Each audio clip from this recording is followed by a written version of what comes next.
Please subscribe to our YouTube channel. Like and share this video.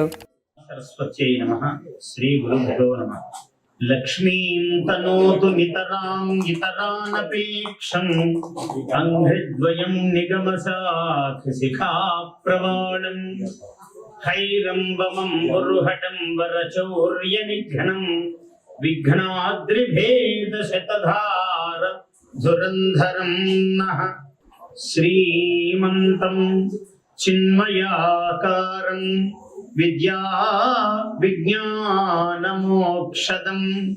प्रसन्नं प्रणतानन्दं पार्वती सूनुमाश्रये श्रीकरमन्दार सिन्दूर तिलकंबु फालभागमुनंदु ग्रालुचुंड श्रीकरमन्दार सिन्दूर तिलकंबु फालभागमुनंदु ग्रालुचुंड विरिदंड मेडनिंड परिमళములు చింద విరిదండ మెడనిండ పరిమళములు చింద కందోయి చిరు చల్వ కందనింప రాజహంసమునిక్కి రాజితాక్షమునూని మందస్మితాస్యై విందుగొల్ప కరకంజముల పంచి ఘన విపంచికయంచి అతిలోక సుశ్రావ్య శృతులనీన భారతీదేవి సత్కృపా భాగ్యమహిమ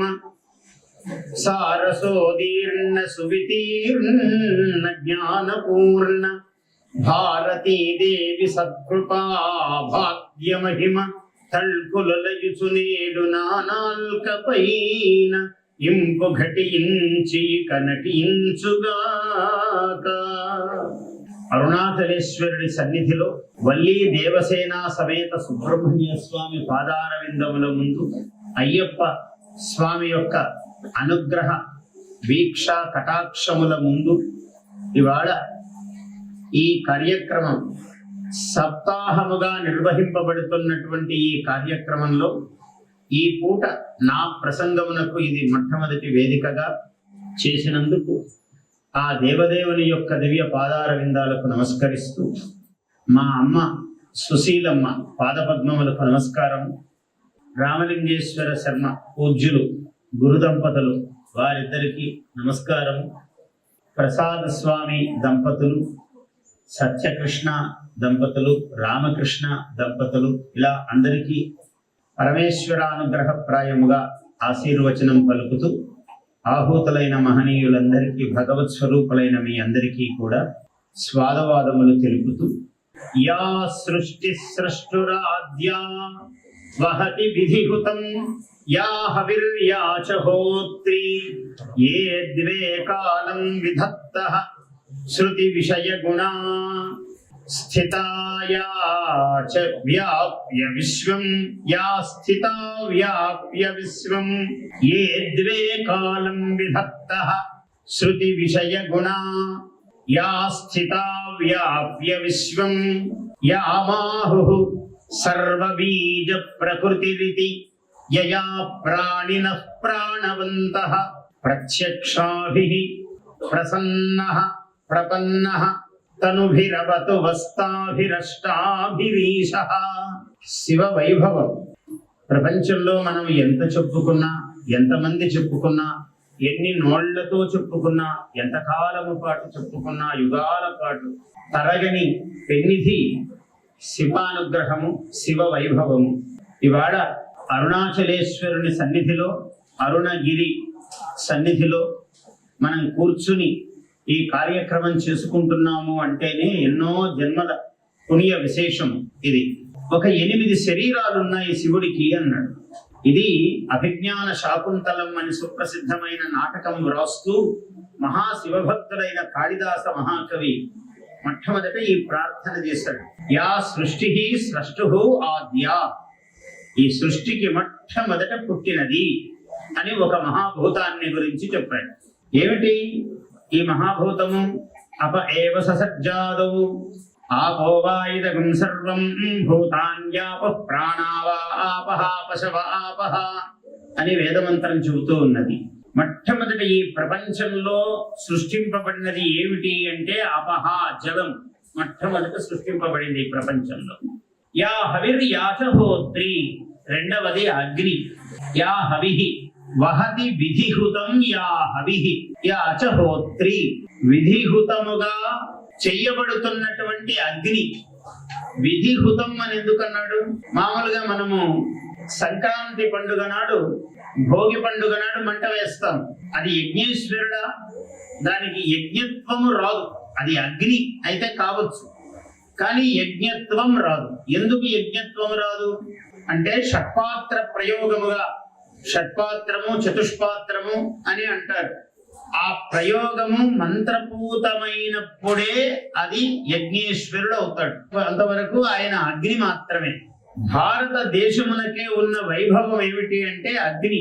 ప్రతిదానికి అగ్ని. అగ్ని చాలా మూలం. ఇవాళ ఇన్ని దీపాలు ఎందుకు వెలిగించారు మహాద్భుతంగా అంటే సంధ్యా సమయం అయ్యేటప్పటికీ సూర్యుడు ఇంకొక మండలమునకు, ఇంకొక లోకమునకు ఆయన వెళ్ళిపోతూ ఆ సత్యేన రజసా వర్తమానో నివేశయన్నమృతం వర్చంచ హిరణ్యయేన సవితారథేన దేవో యాతి భువనాని పశ్యన్. ఈ భువన భాండములను చూస్తూ వెళుతూ ఉంటాడు ఆయన. జగచ్చక్షువు కదా, జగత్తును చూసే కన్ను, జగత్తుకు ఆయన కన్ను. ఆ సూర్యుడు ఇంకొక మండలమునకు వెళ్ళిపోతూ ఉన్నప్పుడు ఇక్కడ ఆయన తేజస్సంతా యద్ ఆదిత్యగతం తేజ, ఆదిత్యుడు తనలోని తేజస్సును అగ్నిహోత్రుని యందు నిక్షేపణం చేసి వెళ్ళిపోతాడట. అందుకని పొద్దు వాలక మునుపే, చీకటి పడరాదు, పడక మునుపే సంధ్యాదీపము ఇంటి ముందు వెలిగించాలి. పూర్వము ఇంటికి అటు ఇటు గూళ్ళు ఉండేవి రెండు, అది దీపపు గూళ్ళు. సరే ఇప్పుడు గూళ్ళు లేవు, దీపాలు పెట్టేవాళ్ళు లేరు. సరే మనలాంటి వాళ్ళము శ్రద్ధాళువులము ఎప్పుడూ పెడుతూ ఉంటాం, మనకు గూళ్ళతో నిమిత్తం ఏమీ లేదు. ఎక్కడ గూడు చేసుకోనైనా, గూడు లేకపోయినా దీపం వెలిగిస్తూనే ఉంటాం. విశేషంగా కార్తీకము, మార్గశిరము ఈ మాసాలే కాదు, ప్రతిరోజు కూడా సంధ్యాదీపము ఏ ఇంట వెలుగుతుందో ఆ ఇంటికి మహాలక్ష్మీదేవి వస్తుంది. అలా అగ్నిహోత్రుడు రెండవ మహాభూతము, జలము అగ్ని రెండు చెప్పాడు. ఏ ద్వే కాలం విధత్త, ఇద్దరు మహాత్ములు ఉన్నారు, కాలంను నడుపుతూ ఉన్నారు. ఒక ఆయన సూర్యుడు, ఒక ఆయన చంద్రుడు, కాల నియంతలు వీళ్ళిద్దరు. ఈ ఇద్దరు నలుగురు అయ్యారు. 8 తనువులతో పరమేశ్వరుడు ప్రకాశిస్తున్నాడు అన్నాడు. ఈ నలుగురు ఇంకా యాం ఆహు సర్వబీజ ప్రకృతి రీతి, భూమి సర్వ బీజములకు ప్రకృతి మూలస్వరూపిణి భూదేవత. భూమి యయా ప్రాణిన ప్రాణవంతః, మానవులము మనం మాత్రమే కాదు, సర్వ జీవరాశి పశుపక్షాది క్రిమి కీటకాదులన్నీ కూడా ఇలా శ్వాసను పీలుస్తూ బతుకుతున్నాయో, ఏ వాయువు చేత అవి ప్రాణవంతములయ్యాయో, యయా ప్రాణినః ప్రాణవంతః, ఏ గాలి చేత అయితే సర్వభూతములు ప్రాణవంతములవుతూ ఉన్నాయో, ప్రాణములు కలిగినవిగా అవుతున్నాయో. అలాగే ఇంకా ఒకటి చెప్పాడు, ఏ ద్వే కాలం విధత్తః శృతి విషయ గుణ యా స్థిత వ్యాప్య విశ్వం. శృతి విషయ గుణం అంటే శబ్ద గుణకమాకాశం అన్నారు.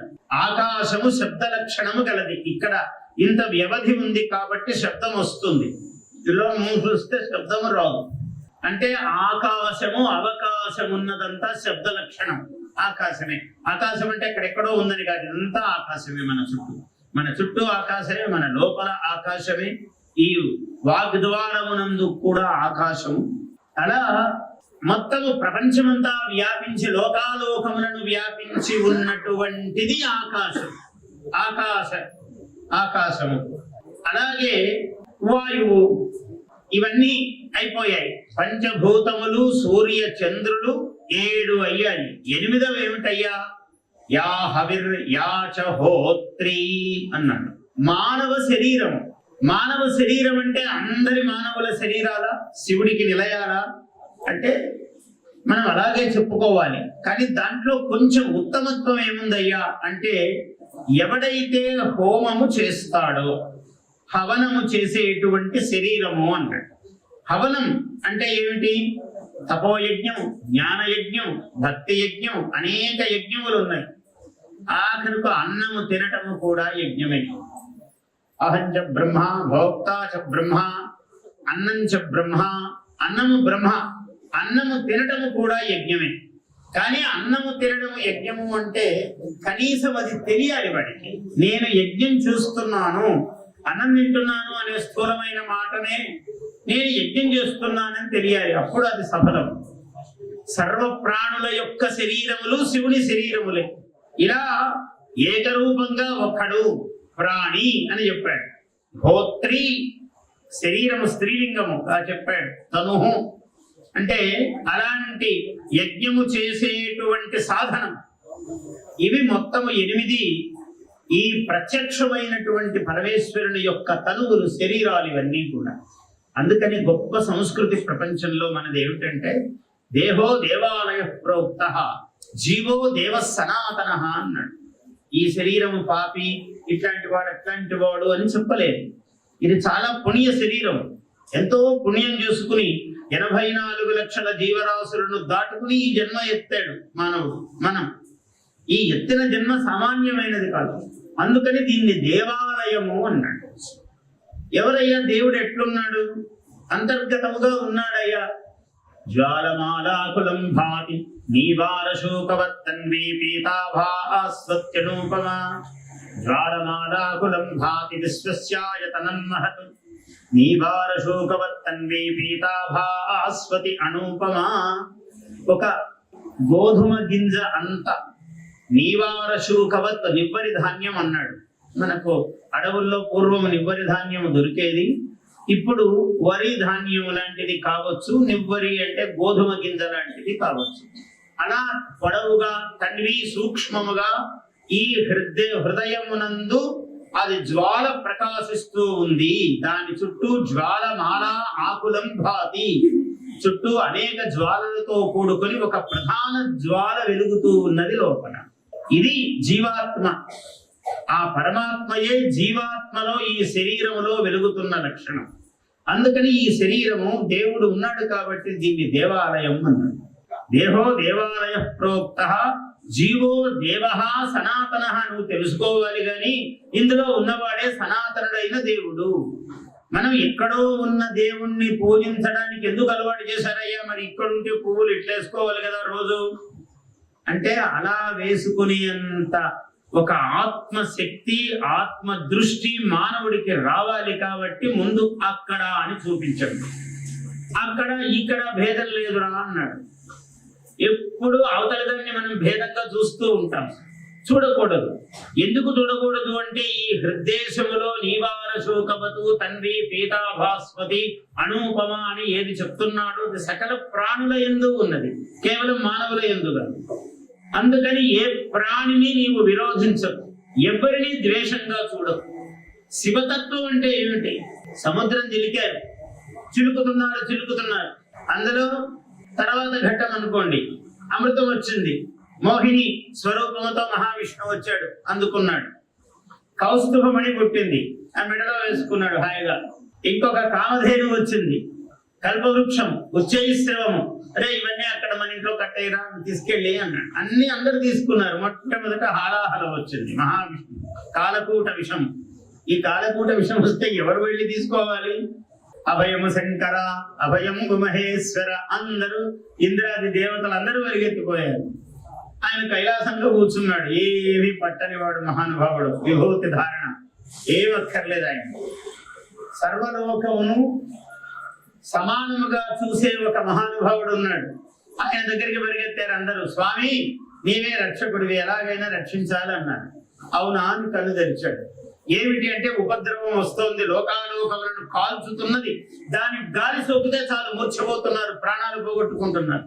అంత కాలకూటము, మహా కఠినమైన విషం అది, కాలకూట విషం. అటువంటి కాలకూట విషము వస్తూ ఉంటే ఆహా అని ఆయన ప్రసన్నంగా ఇలా చూశాడు. అంత ప్రసన్నంగా ఎలా ఉంటాడండి? మనకెవరైనా ఇలా కొట్టడానికి ఒక చెయ్యి ఎత్తాడు అనుకున్నాడు, ఇట్లా మొహమంతా మార్చి ఎన్నో విధాలు అయిపోతాం మనం. మరి ఆయన పరమేశ్వరుడు కదా, ఎలా ఉన్నాడు? ఆయన నవ్వుతూ ఉన్నాడు. కదలన్ వారవు పాప పేరును వడలన్ ఘర్మాంబుజాలంబు పుట్టదు నేత్రంబులు ఎర్రగావు నిజ జూటా చంద్రుడున్ కందడున్ వదనాం భోజము వాడదు ఆ విషమున ఆహ్వానించుచో డాయుచో పదిలంబై కడిసేయుచో తిగుచుచో భక్షించుచో మృంగుచో. ఇన్ని ప్రక్రియలు చెప్పాడు పోతన గారు. ఆ విషాన్నిలా రా హుం రమ్మంచు కెంగేర ఆ చేత్తో ఇలా తీసుకున్నాడు. అదేమన్నా కష్టపడి ఇట్లా తీసుకున్నాడంటే లేదు, ఊరిక అలవోకగా ఇలా అన్నాడంట. హాలాహలంబను అల్లనేరెడు పండు మిసిమింతుడునుగా కమింగినాడు. శ్రీనివాసుడు అన్నాడు, ఎంత అందంగా చెప్పాడంటే హాలాహలమును అల్లనేరెడు పండు మనం ఎట్లా తింటామండి, చాలా కష్టపడి పెద్ద కత్తితో కోసి ఇట్లా చేసి తింటామా? అల్లనేరెడు పండు ఏముంది, ఇలా నోట్లో వేసుకుంటాం.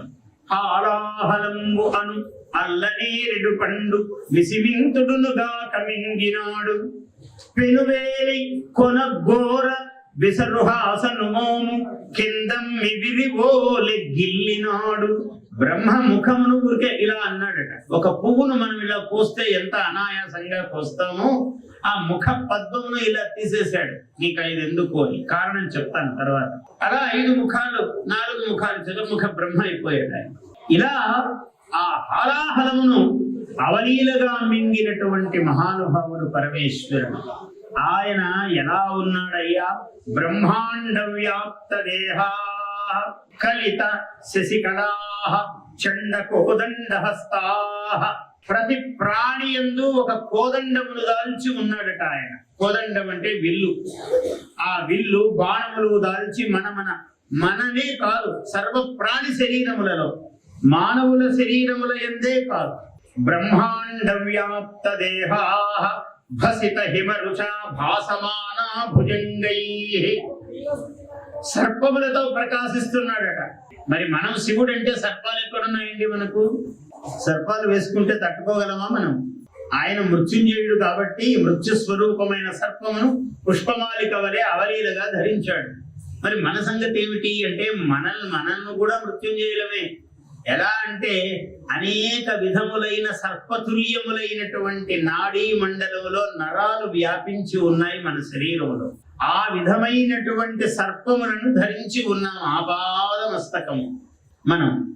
అందువల్ల మనం కూడా శివులమే. శివుడు ఎట్లున్నాడు మనలో అంటే ఇట్లున్నాడు అన్నాడు. భసిత హిమరుచ భాసమానా భుజంగై కంఠే కాళాః కబర్దాః కలిత శశికళాః చండ కోదండ హస్తాః. మరి మనకు కూడా విషం ఉంది కంఠంలో. మనం విషపు మాటలు మాట్లాడతామా? అదంతా విషమే. కంఠంలో నుంచి వెలిగెక్కుతున్నాం. కానీ శివుడు ఏం చేశాడు? హాలాహలము పుడితే దాన్ని మింగాడు. మింగి పూర్తి మింగలేదు. లోపల ఉన్న లోకాలు కాలిపోతాయి, బయటే ఉంచితే బహిర్లోకములు కాలిపోతాయి. అందుకని కంఠ మధ్యములో నిలిపాడు. కుదురుగా కంఠ నిలంబున, చాలా కుదురుగా ఇక్కడ నిలిపాడట. ఎందుకయ్యా? మానవుడు ప్రతివాడు ఇలా ఉండాలి అన్నాడు ఒక మహానుభావుడు. ఎట్లా ఉండాలయ్యా అంటే శివుడిలాగా ఉండాలి రా నీవు మానవుడివి అన్నాడు. ఏం చేశాడయ్యా శివుడు అంటే ఇందుక్షేరావివేశ్వర, సముద్రములో చంద్రుడు పుట్టాడు, ఆయన్ని తల మీద పెట్టుకున్నాడు. విషం పుట్టింది, కంఠంలో పెట్టుకున్నాడు.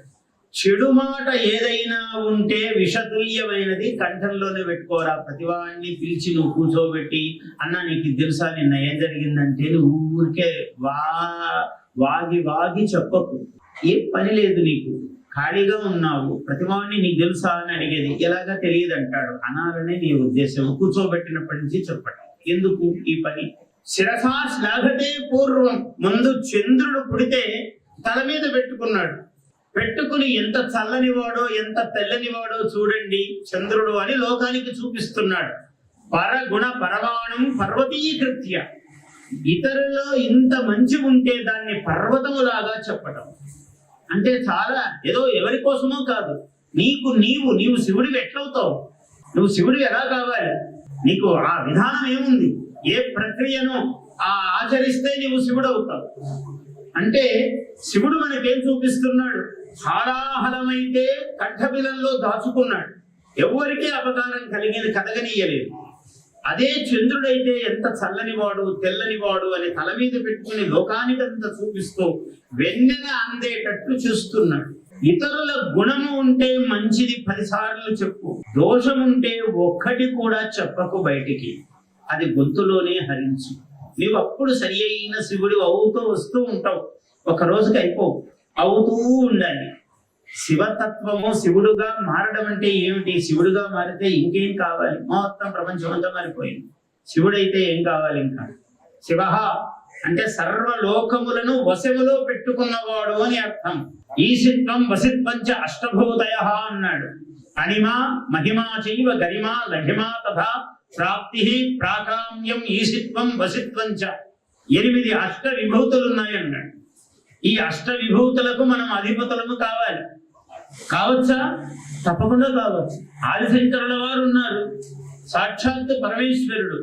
ఆయన తల్లి అనుమతితో 8 సంవత్సరాలకు మొత్తము సర్వ వేదములు, శాస్త్రములు, ఇతిహాసములు, పురాణములు సర్వములు ఆకళించుకున్నాడు. ఆయనకు తెలియని ఒక అక్షరము లేదు. 8 ఏళ్ల వయస్సు.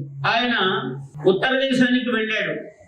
ఆపత్ సన్యాసము స్వీకరించి తల్లిని అడిగాడు, అమ్మా నేను సన్యాసం తీసుకుంటానని. ఆయన లేక లేక కలిగినావే, నీవు సన్యాసం తీసుకుంటే మన వంశం ఏమి కావాలి తండ్రి అని తల్లి దిగులు పడి అనుమతి ఇవ్వలేదు. అమ్మ ఆ కుటీరము గుడిసె, రోజు పూర్ణా నది ఉంది అంత దూరంలో. ఆ పూర్ణా నదికి వెళ్ళి బిందె తీసుకుని రోజు నీళ్లు తెచ్చుకుంటుంది అమ్మ. తల్లి కష్టము చూడలేడు, మహామాతృభక్తి పరాయణుడు ఆయన. అయ్యో అమ్మ ఇంత కష్టపడుతోంది కదా అని తన యోగశక్తి చేత పూర్ణ నదిని, ఇల్లు ఇదైతే ఇగో ఇలా తిప్పాడు, ఇట్లా వచ్చి ఇలా వెళ్ళన్నాడు. ఆ పూర్ణ నది ఆయన ఇంటి ముందుకు వచ్చి పారి ఇట్లా వెళుతోంది. అప్పుడు అమ్మ రోజు ఊరికే 2 మెట్లు దిగి ఇలా నీళ్లు తీసుకుంటుంది రోజు. తల్లికి ఇంత సుఖం కలిగించానని సంతోషపడుతున్నాడు. పడుతూ ఉంటే ఒకనాడు ఒక లీల చేశాడు శంకరుల వారు. ఏం చేశాడంటే, ఇంటి ముందే ఉంది కదా, ఏదో నీళ్లలో ఆడుకుంటున్నట్టు ఉండగా ఒక మొసలు పట్టుకుంది. అమ్మా అని అరిచాడు. బయటకు వచ్చి చూసింది తల్లి. అయ్యో అయ్యో అంటుంది తల్లి. అమ్మా ఏం లేదు, ఇప్పుడు నేను సన్యాసం తీసుకుంటే ఇది నన్ను వదిలిపెడుతుంది అన్నాడు.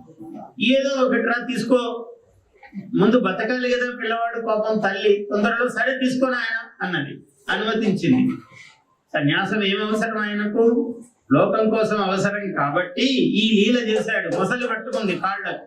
అమ్మా మొసలు పట్టుకుంది, సన్యాసం తీసుకుంటే ఇది వదిలేస్తుంది అన్నది. సన్యస్తం సన్యస్తం అన్నాడు 3 సార్లు. అదే ఇప్పటికీ శంకర పీఠాలలో సన్యాసం తీసుకునేటప్పుడు నీళ్లలో నదిలో దిగి అలా 3 సార్లు సన్యస్తం సన్యస్తోహం సన్యస్తోహం అని 3 పర్యాయాలు అంటారు. శంకరుల వారు నెలకొల్పిన సంస్కృతి సంప్రదాయం అది. అందుకని నీళ్లలో అమ్మా సన్యస్తోహం అన్నాడు. అది వదిలిపెట్టింది.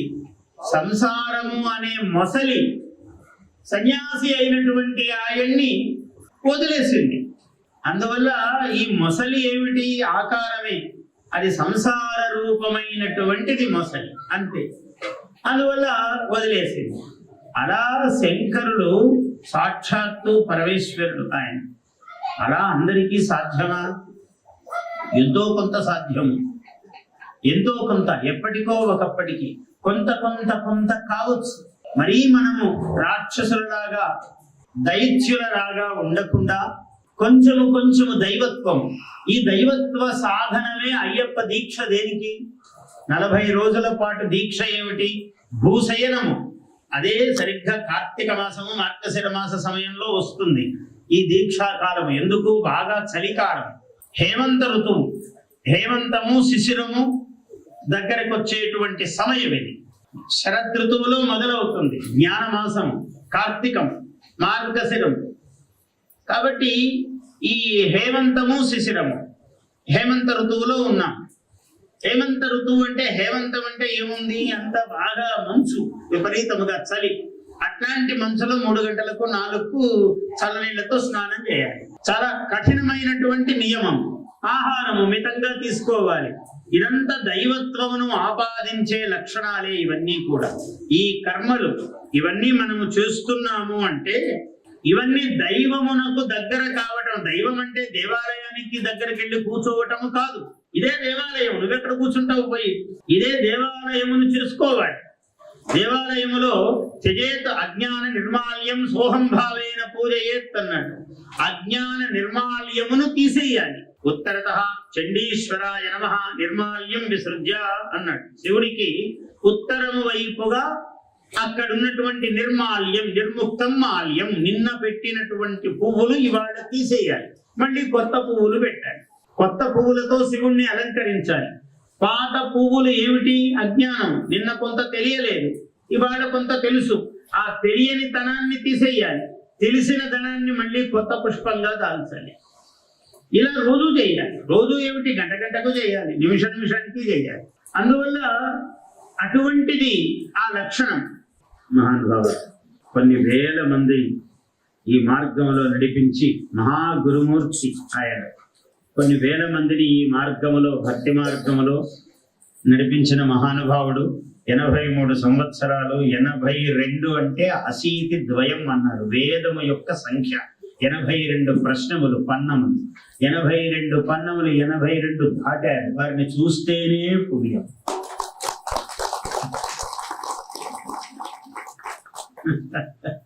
అట్లా ఎంతమందిని ఉద్దీపనం చేసి, ఎంతమందికి మెడలో మాలలు వేసి ఆయన ఇంత అద్భుతమైన జీవితం, ఇంతకన్నా సాఫల్యం ఇంకొకటి ఉన్నదా? ఎంతమందిని, వేల మంది శిష్యులను ఆ అయ్యప్ప మహాస్వామికి ఆయన పాదాల దగ్గరకు ఆ భక్తి మార్గములో తీసుకువెళ్ళి ఎంత పుణ్యాత్ముడు ఆయన. ఆయనకి ఇక్కడ నన్ను ప్రవచనము చెయ్యమని పిలవటము ఒకటి, ఆ సందర్భం ఎంత గొప్పది. వారికి ఇలా ఒక అమృతోత్సవం నిర్వహిస్తున్నాము మేము అని అంటే నా మనస్సు చాలా పరమానందమును పొందినది. ఇంతకన్నా గొప్ప ఘట్టం ఇంకొకటి ఉన్నదా? దేశము కాలము అన్నారు. కాలమేమో అమృతోత్సవము, దేశమేమో అరుణాచలము. ఇంకేం కావాలి? ఇంతకన్నా గొప్ప సన్నివేశం ఏముంటుంది మనందరికీ కూడా? అట్లా శివత్వమును మనము కొంత కొంత కొంత కొంత సాధించుకుని వెళ్ళాలి. ఈ అజ్ఞాన నిర్మాల్యమును తీసివేసి క్రొత్త మాల్యమును ధరిస్తూ జ్ఞానము అనే కొత్త జ్ఞాన పుష్పము. అందుకే కాళహస్తిలో జ్ఞాన ప్రసూన అంబిక అనే అమ్మవారి పేరు. ఎంత అందమైన పేరు చూడండి. అక్కడ జ్ఞాన ప్రసూనం. ఇంకొక చోటేమో భ్రమరాంబ, భ్రమరము అమ్మవారు. స్వామి మామూలుగా భ్రమరం కావాలి, కానీ అక్కడ స్వామి మల్లిక అయ్యాడు, మల్లె పువ్వు అయ్యాడు. అమ్మవారే భ్రమరమైంది. ఒక విచిత్రమైన విరోధాభాసం, అందమైన విరోధాభాసం అది. అట్లా ఒక్కొక్క చోట ఒక్కొక్క విశేషం. అలా 8 తనువులతో పరమేశ్వరుడు మనల్ని అనుగ్రహిస్తున్నాడు. ఈ అరుణాచలము జ్యోతిర్లింగము కదా, శివుడు అంటేనే ఆయన వైభవం అనంతము. అందులో ఒక్కొక్కటి ఒక్కొక్కటి మనం స్పృశిస్తూ వెళ్ళామంటే ఎక్కడికక్కడికి ఒక అద్భుతమే ఉంటుంది. మీకు కాళహస్తి అంటే ఒక అద్భుతం, శ్రీశైలం అంటే ఒక అద్భుతం, మహానంది అంటే ఒక అద్భుతం, కాశీ అంటే ఒక అద్భుతం, చిదంబరం అంటే ఒక అద్భుతం, అరుణాచలం అంటే ఒక అద్భుతం. ఒక్కొక్కటి ఒక్కొక్క మహాద్భుతమే. ఆ పరమేశ్వరుని యొక్క శరీరము అనంతమైన శరీరము. దాన్ని ఎవరము దర్శించగలము? ఎవరి వల్ల అవుతుందా ఆయన్ని చూడటము? ఎంతో మహాత్ములకే సాధ్యం కాలేదు, మనలాంటి వాళ్ళని ఎంత. ఒకసారి సరస్వతి నదీ తీరములో వ్యాసుల వారు తపస్సు చేసుకుంటూ కూర్చున్నాడు. ఆకాశములో విమానములో ఒక మహానుభావుడు వెళుతున్నాడు.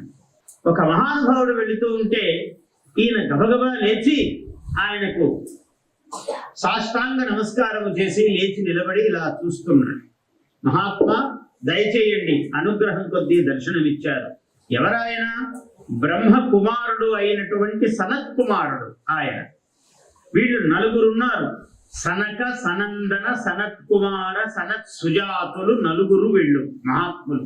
నిత్య సూరులు అన్నారు వీళ్ళు. నిత్యము మహాజ్ఞానులు, విద్వాంసులు, అంగుష్ఠమాత్ర శరీరులు. పెద్ద శరీరము, ఇలా 6 అడుగులు 10 అడుగులు లేరు వాళ్ళు.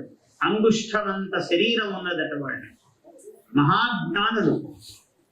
నారదుడి వంటి నిత్య సంచారి, ఒక చోట కాలు నిలవని వాడిని కొన్ని ఏళ్ల పాటు, 100,000 సంవత్సరాల పాటు కూర్చోబెట్టి వాళ్ళు బోధన చేశారట నారదునికి. నారదునికి గురువులు వాళ్ళు ఈ 4 మహాత్ములు. అందులో ఆ సనత్ కుమారుడు వెళుతున్నాడు. వెళుతూ ఉంటే ఈయన సాష్టాంగ నమస్కారం చేసి లేచి నిలబడి, స్వామి అనుగ్రహించండి, వాళ్ళ దర్శనం ఇచ్చారు మాకు నా పుణ్య విశేషం చేత అని వ్యాసుల వారు ఆయన దిగారు. దిగగానే పాద్యము అర్ఘ్యము అన్ని సమర్పించి వారిని పూజించి సమున్నతమైన ఆసనం ఇచ్చి, స్వామి ఎన్నో రాశాను, ఎన్నో రాస్తున్నాను, కానీ ఇంకా నాకు మనస్సు కుదుట పడటం లేదు, నన్ను ఏం చేయమన్నారు? ఏం లేదురా, మరీ ఎక్కువ తెలిసినప్పుడు మనస్సు ఏదేదో చెయ్యాలనేది తపన పడిపోతూ ఉంటుంది. మామూలుగా లోకంలో కూడా అంతే కదా.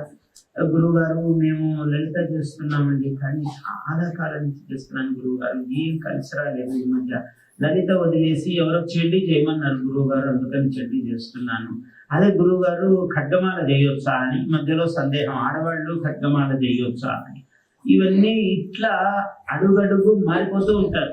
ఇది చేశాను అయిపోయింది, అది చేశాను, ఏమో మీరు దాంట్లో పారంగతులు అయిపోయినట్లు అంత చేసి చేసి ఇంకా విసిగిపోయి ఏ వ్యాసుడు అంటే చాలా న్యాయం. అది మనకు అది ఎక్కడ కుదురుతుంది? ఎన్ని రాశానో ఎన్ని చేశానో అంటే వ్యాసుడు అనొచ్చు, మనము కూడా అలా అంటే ఎట్లాగా? ఆయన అన్నాడు బాగానే ఉంది. అట్లా మనం కూడా వ్యాసులం అయిపోతూ ఉంటాం అన్నమాట. ఊరికే మనకు ఎన్నో రకాల నేను చేసినన్ని పూజలు, నేను చేసినన్ని వ్రతాలు అని పక్కకు వచ్చి చెప్తూ ఉంటాం. ఎవరైనా వినేవాళ్ళు దొరకాలి కానీ చాలా విశేషాలు చెప్తూ ఉంటాం మనం. అట్లా ఏమీ లేదు, ఇంకా మనం ప్రాథమిక దశలోనే ఉన్నాము, పూజలు వ్రతాలు. కానీ ఎన్నో చేసినట్టు మన మనస్సుకే మనకే అనిపిస్తూ ఊరికే మనల్ని మనం ఎక్కువగా భావన చేసుకుంటూ ఇదొక ప్రపంచంలో బ్రతుకుతూ ఉంటాం. తప్పు లేదు, అసలు ఏమీ చేయని వాడికన్నా చూస్తున్నానని అనుకోవడం అన్నా ఏదో పర్వాలేదులేండి, కానీ అనుకోవడం లేకపోతే ఇంకా గొప్ప అని నా తాపత్రయం. అదొక్కటే. చేశాము ఏమీ అనుకోలేదు, చాలా చేశామని అనుకోవద్దు. చేశాము బానే ఉంది. ఇప్పుడు ఇంత గొప్పవారు మీరు ఇంత చేశారు అంటే ఒక నవ్వు నవ్వారు. ఆయన ఏం చేశారు? గురుమూర్తి ఏమన్నారు? తంగవేలు గారు ఊరికే ఇట్లా చూశారు, నవ్వారు, అంతే. అలా ఉండాలి. అంటే ఊరికే ఒక పుష్పములాగా పొగడ్తను ఒక పువ్వులాగా ఇలా పెట్టి ఇలా తీసేయాలి, అంతే. ఎక్కువసేపు పెట్టుకోకూడదు తల మీద, అది బరువు అయిపోతుంది. అందులో నన్ను అడిగారు, పుష్పమాల వేసుకున్నారు బరువా అని. రామలింగేశ్వర శర్మ గారికి ఏమిటంటే, నాకు ఏమాత్రం బరువు ఉండకూడదు, అంత సుఖంగా ఉండాలి ఎప్పుడు నేను. ఆయనకు అంత వాత్సల్యం నా మీద. అందుకని ఏమన్నా బరువు ఉందా మాల అన్నారు. అందుకే ఆయన కోసం ఒక మాల తీశారు. బరువు లేదులేండి, ఒకటే వేసుకున్నాను. అలా మనకు పొగడ్త కానీ మంచి మాట కానీ ఉండవలసిందే, తప్పేమీ కాదు. కానీ దాన్ని వెంటనే తీసి అంతే మృదువుగా దాన్ని దాటుకొని వెళ్ళిపోవాలి. దాని దగ్గర కూర్చోరాదు మనం. ఇది కదా అని భావన చేస్తూ మనల్ని మనం ఊహించుకుంటే 6 అడుగులు ఉన్నవాడు 60 అడుగుల ఎత్తు, 600 అడుగుల ఎత్తు మనకు మనమే కనపడుతూ ఉంటాం విరాట్ స్వరూపంగా. అందుకని అవతలి వాళ్ళు ఎవరు చిన్నగా కనపడుతుంటారు అందరు. అది ప్రమాదం. అందువల్ల వాటిని మనం ఎక్కువగా తీసుకోకుండా వీలైనంత తక్కువ చేసుకోవాలి. అయితే వ్యాసుల వారు అడిగాడు, ఇలా ఉందయ్యా అని. ఏమీ లేదు నాయన, ఈ విక్షేపము చాలా ఎక్కువ ఉన్నది, దీన్ని సంక్షిప్తం చేసుకో, నీకు సుఖమైన మార్గం చెప్తాను. ఏమిటి అంటే, నీకు 3 చెప్తున్నాను చూడు.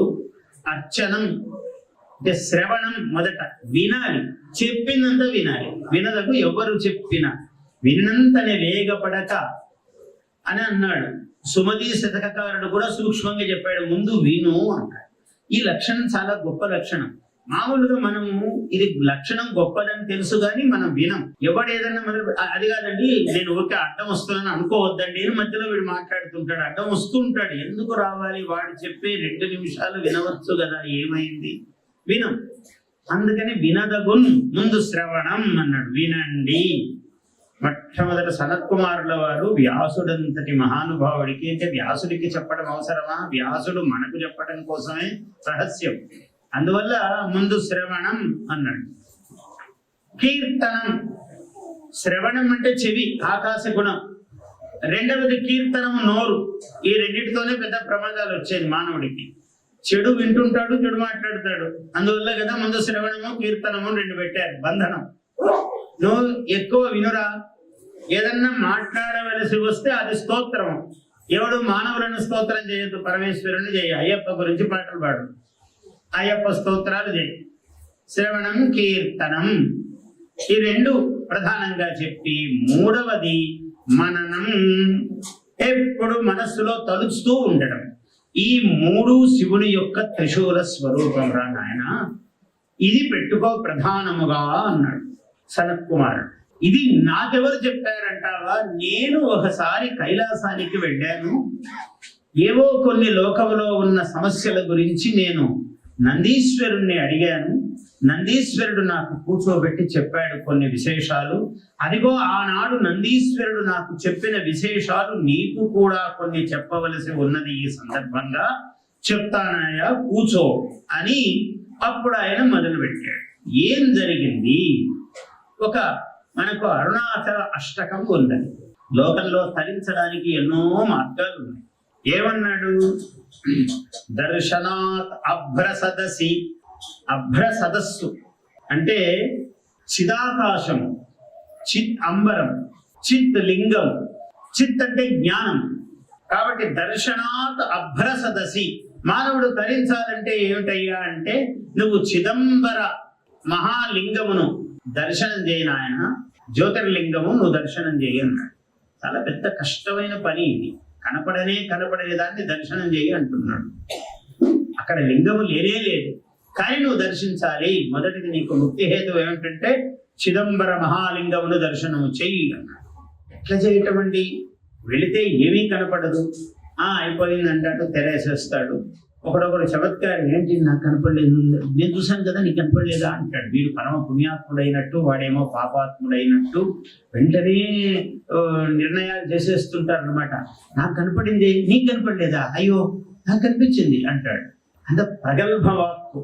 అంటే ప్రజ్ఞావాదాంశ భాషసే అన్నాడు భగవద్గీతలో. ప్రజ్ఞావాదములు మనకు తెలియకపోయినా తెలిసినట్లుగా, చూడకపోయినా చూసినట్లుగా, అనకపోయినా అనినట్లుగా, ఇవన్నీ భ్రాంతులు, భ్రమలు. అలా భ్రమ కాదు, నిజంగా చూడాలి. చూడడానికి చాలా తత్వజ్ఞానము పండాలి మనిషికి. ఈ చర్మచక్షువులకు పుణ్యం అనే యోగ్యత రావాలి. వస్తే చూడగలుగుతాడు, అసాధ్యమేమీ కాదు. కానీ శ్రమ సాధ్యము, తపస్సాధ్యము. దర్శనాత్ అభ్రసదసి బాగానే ఉన్నదండి. జననాత్ కమలాలయే అన్నాడు. కమలాలయములో పుడితే గనుక నీకు మోక్షం రా అన్నాడు. కమలాలయములో పుట్టడం అంటే మరి మన చేతిలో ఉన్నదా? తిరువారూరు ఎవరు కావాలి? తిరువారూరులో పుట్టడానికి ఒక త్యాగరాజ స్వామి, ఒక శ్యామశాస్త్రి, ఒక ముత్తుస్వామి దీక్షితులు, ఇట్లాంటి వాళ్ళు. వాళ్ళ జన్మ ఏమిటి? ఎటువంటి మహాత్ములు వాళ్ళు.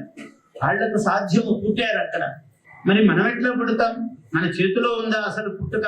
ఎక్కడ పుట్టడమైనా కూడా మన వల్ల ఏమవుతుంది?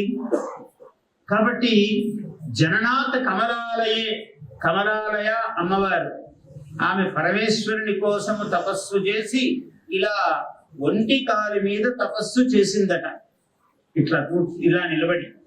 ఆమె అపర్ణాదేవి. అపర్ణాదేవి ముద్ర ఇట్లా ఉంటుంది. అపర్ణాదేవి.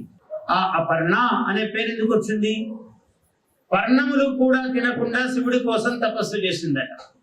ఆకులు కూడా, ఆకులు ఋషులు రాలిన ఆకులు తిని కొందరు తపస్సు చేసుకుంటారు. ఈ మహాతల్లి ఆకులు కూడా తినలేదట, పర్ణములు కూడా భుజించలేదు. కాబట్టి ఆమె అపర్ణ అయినది పార్వతీదేవి. ఇంతేకాదు, కాళిదాసు ఇంకొక రహస్యం చెప్పాడు. ఉమేతి మాత్రా తపసో నిషిద్ధ పశ్చాదుమాఖ్యాం సుముఖీ జగామ. ఇంత సౌందర్యవతివి, ఇంత లేత శరీరము కలదానివి తల్లి. తండ్రికి తల్లికి కదా తాపత్రయం ఉంటుంది పిల్లల మీద. ఇంత సుకుమారివి కదా తల్లి. మరీ నీవు అంత కఠినమైన తపస్సు చేయాలా శివుడి కోసం? శివుడు కరుణామయుడు. ఇంత కఠినం కాకపోయినా అనుగ్రహిస్తాడు. ఇంత కఠినమైన తపస్సు వద్దు తల్లి, ఇంత కష్టపడి చెయ్యొద్దు అని అన్నాడట తండ్రి తల్లి. అప్పటి నుంచి ఓ మా అనే పేరు వచ్చిందట ఆమె. ఉమేతి మాత్ర తపసో నిషిద్ధ పశ్చాత్ ఉమాఖ్యాం సుముఖీ జగామ. అప్పటి నుంచి అమ్మవారికి ఉమా అనే పేరు వచ్చింది అన్న. అలా ఈ కమలాలయములో పార్వతీదేవి యొక్క ఒక పాదము మీద నిలబడి చేసిన తపస్సుకు ప్రతీక అయిన రూపం అది కమలాలయ. సరే, అక్కడే ఉమా అనే నామధేయము కూడా సార్థకమవుతుంది. కాశ్య అంతు మరణాన్ముక్తి.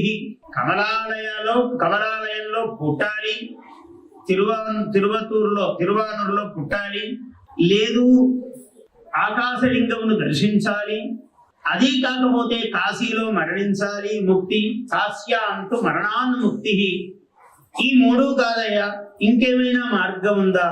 స్మరణాత్ అరుణాచలే, అరుణాచలములో చాలా తొందరగా తేలికగా ముక్తి వస్తుందయ్యా. ఏమిటంటే స్మరణము, నిరంతరము స్మరిస్తే చాలు. అరుణాచలేశ్వరాయ నమః మనస్సులో తలిస్తే చాలు ముక్తినిస్తాడు. సరే, ఈ నాలుగింటి యొక్క స్వరూపాలు చెబుతూ అనేక జ్యోతిర్లింగాలు మనకు విశేషముగా, పంచభూతలింగాలు, కంచిలోనేమో మృల్లింగము, మృత్తికాలింగం అంటే భూమి, వాయులింగము శ్రీకాళహస్తిలో, చిదంబరములో ఆకాశలింగము, జంబుకేశ్వరములో జలలింగము, అరుణాచలములో అగ్నిలింగం. ఇలా పంచభూతముల యొక్క లింగ స్వరూపాలు ఏర్పడ్డాయి. ఈ దేనికి దానికి విశేషమే, కానీ ఎక్కడ కూర్చున్నప్పుడు ఆ విశేషం తెలుసుకోవటం అవసరం. అయ్యా, అరుణాచలంలో ఇటువంటి విశేషము కదా మహాత్ములు అనేక విధములుగా చెప్పారు. మహాకావ్యాలు ఉంటాయి మనకు లోకంలో. చాలా మంది ఏమనుకుంటారంటే మహాకావ్యాల్లో ఏముంటుందండి, అదేమన్నా విష్ణు సహస్రనామా, పెద్ద పారాయణ గ్రంథమా, ఏముందో అందులో అనుకుంటారు. ఏమైనా ఉన్నది, నీకు తెలియాలి. కమలాలయ స్వరూపమును కాళిదాసు వర్ణించాడు. ఏమన్నాడు? ఏవం వాదిని దేవర్షౌ భూత్వా పితురధోముఖి లీలా కమలపత్రాన్ని గణయామాస పార్వతి. సప్త ఋషులు వచ్చారు అరుంధతి సహితముగా. వచ్చి ఆ హిమాలయునితో, ఆయన కూతురు కదా పార్వతీదేవి, ఆ పర్వత రాజు ఆయన, ఆ హిమాధీశ్వరుడితో, హిమనగాధీశ్వరుడితో మాట్లాడుతున్నాడు. ఏమండి, శివుడు అని ఒక మహానుభావుడు ఉన్నాడండి, చాలా అష్టైశ్వర్య స్వరూపుడు, ఆయన చాలా నిత్య యౌవనుడు, అటువంటి వాడికి ఆయన లోకములకెల్లా గురువు ఆయన. అటువంటి వానికి మన అమ్మాయిని ఇస్తే నీ ఆ అల్లుడి కాళ్ళు కడిగే యోగ్యత వస్తుంది. కాబట్టి మామ అంటే అల్లుడు గౌరవింపదగిన వాడు మామ. అట్లాంటి లోకమంతా గౌరవించే వ్యక్తికి నీవు అర్హుడు అవుతావు. భవ విశ్వగురోర్ గురువు, ఆ విశ్వగురు అయినటువంటి పరమేశ్వరుడికి నీవు గురువు అవుతావయ్యా. అందువల్ల అమ్మాయిని ఆయనకిచ్చి పెళ్లి చెయ్యండి అని మాట్లాడుతూ ఉన్నారు. ప్రాయేణ గృహిణీ నేత్రాహ కన్యార్థేషు కుటుంబినః అన్నాడు. అయితే ఆయన ఏం చేశాడంటే మేనాదేవి వైపు చూశాడు. ఏమంటావు మరి అని. ఎందుకంటే పెళ్లి సంబంధాలు ఇట్లాంటివన్నీ మగవాళ్ళు నిర్ణయించేవి కావన్నీ. ఆ ఇంటే ఆమె చూస్తుంది, ఆమె ఒప్పుకోవాలి. ఎందుకంటే ఆమె అనండి వాడికి ఆస్తి ఎంత ఉంది, ఎక్కడుంటాడు, ఎట్లుంటాడు, బానే ఉంటాడా, అన్ని ఆరాలు తీస్తుంది ఆమె. అందుకని మామూలుగా ఈ మ్యాచెస్ సంబంధాల విషయాల్లో అందరూ ఆడవాళ్లే మాట్లాడతారు, ఆడవాళ్లే నంబర్లే ఇస్తుంటారు. అంటే ఒక పట్టాన వదలరు, అవతలి వాడు మొత్తం వివరాలు చెప్పేదాకా మాట్లాడతారు.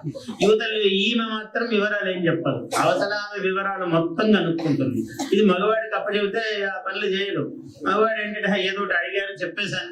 అవన్నీ ఎందుకు చెప్పారండి మీరు, ముందు ఇదే మీతో సమస్య వచ్చేది, ఇవన్నీ ఎందుకు చెప్పారు వాళ్ళతో అంటే, వాళ్ళు అడిగారు నేను చెప్పారంటే అడిగితే చెప్పేస్తారా, అట్లా అంత మాత్రం మాట్లాడడం రాదా అంటారు ఇంట్లో. అందువల్ల ఇది ఆడవాళ్ళకే ఎక్కువ అప్పగిస్తుంటారు. ఇప్పుడు కాళిదాసు కూడా ఆ మాటే చెప్పాడు. ప్రాయేణ గృహిణీ నేత్రాహ, ఇల్లాలే కళ్ళుగా చూస్తూ ఉంటాడట యజమాని. ముఖ్యంగా ఇట్లాంటి విషయాల్లో అమ్మాయి పెళ్లి, అబ్బాయి పెళ్లి, ఏదైనా కూడా మ్యాట్రిమనీలో అంతా కూడా ఆడవాళ్ళ అమ్మాలే నంబర్లే ఎందుకు ఇస్తారంటే ఇందుకే ఇస్తారు అన్నారు.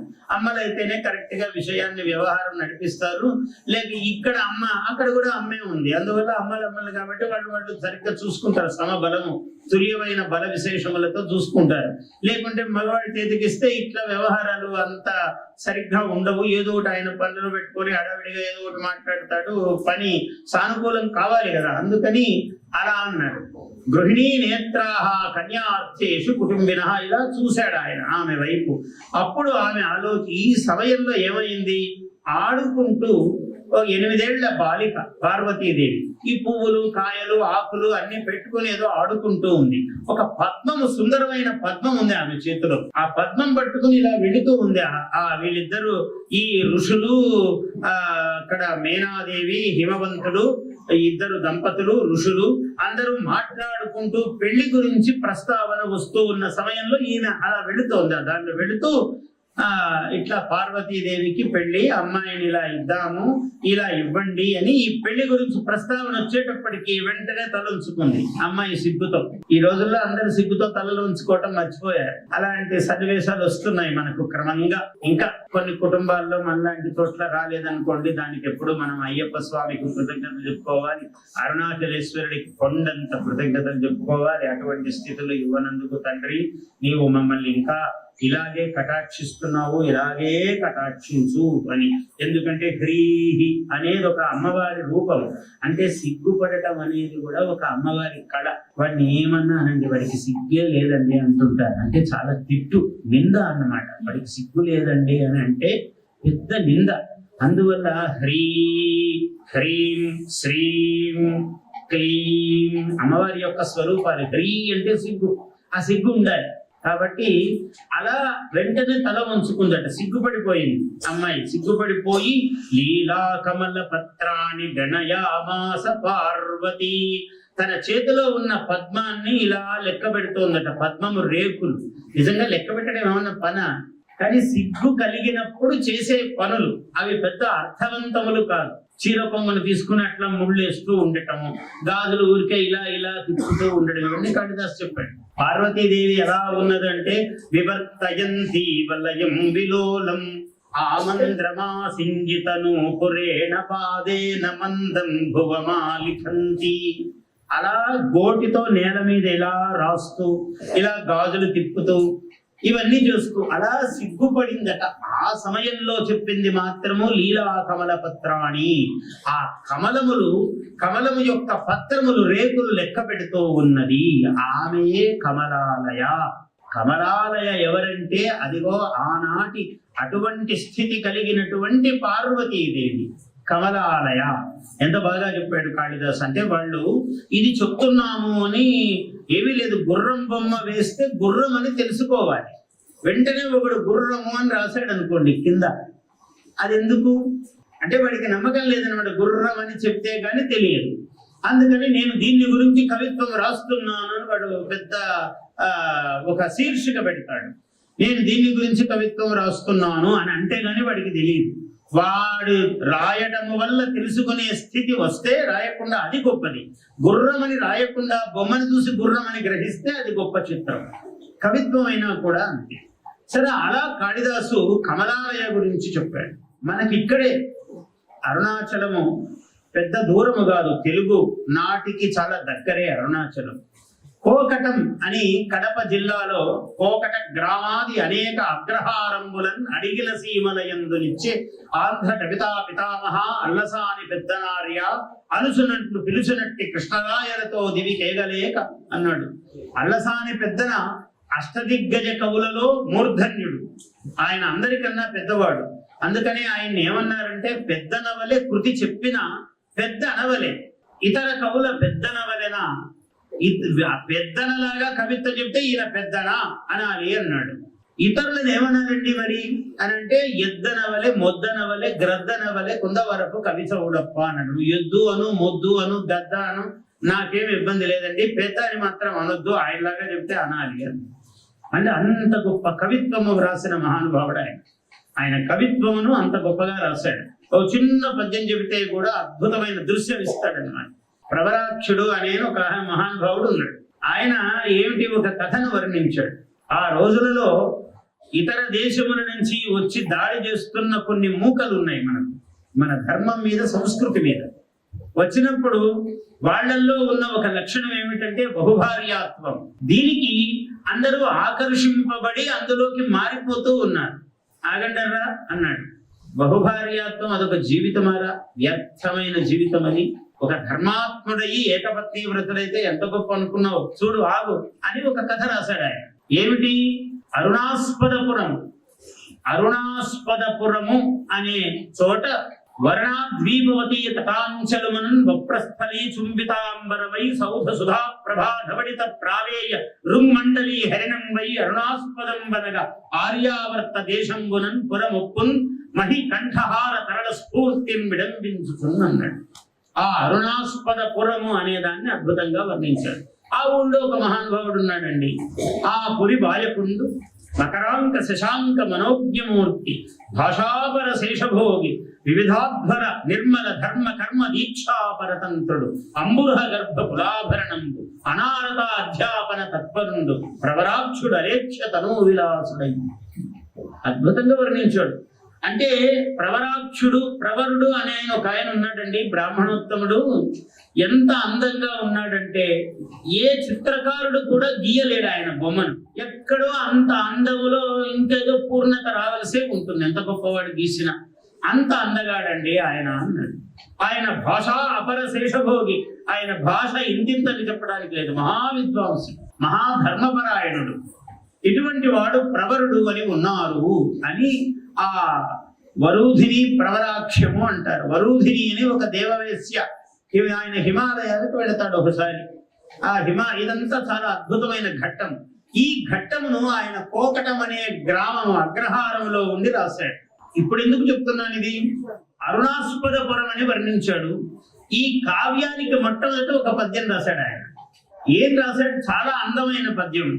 ఏమి రాశాడంటే, అంకముజేవి శైల తనయాస్తన దుగ్ధముల అనువేళ బాల్యాంక విచేష్ట తొండమున నవ్వలిసన్ కబడింపబోయి ఆ వంక కుచంబుగానక అహివల్లభు హారముగాంచి వ్రే మృణాళాంకుర శంకనంటెడు గజాస్యుని గొల్తున అభీష్ట సిద్ధికిన్.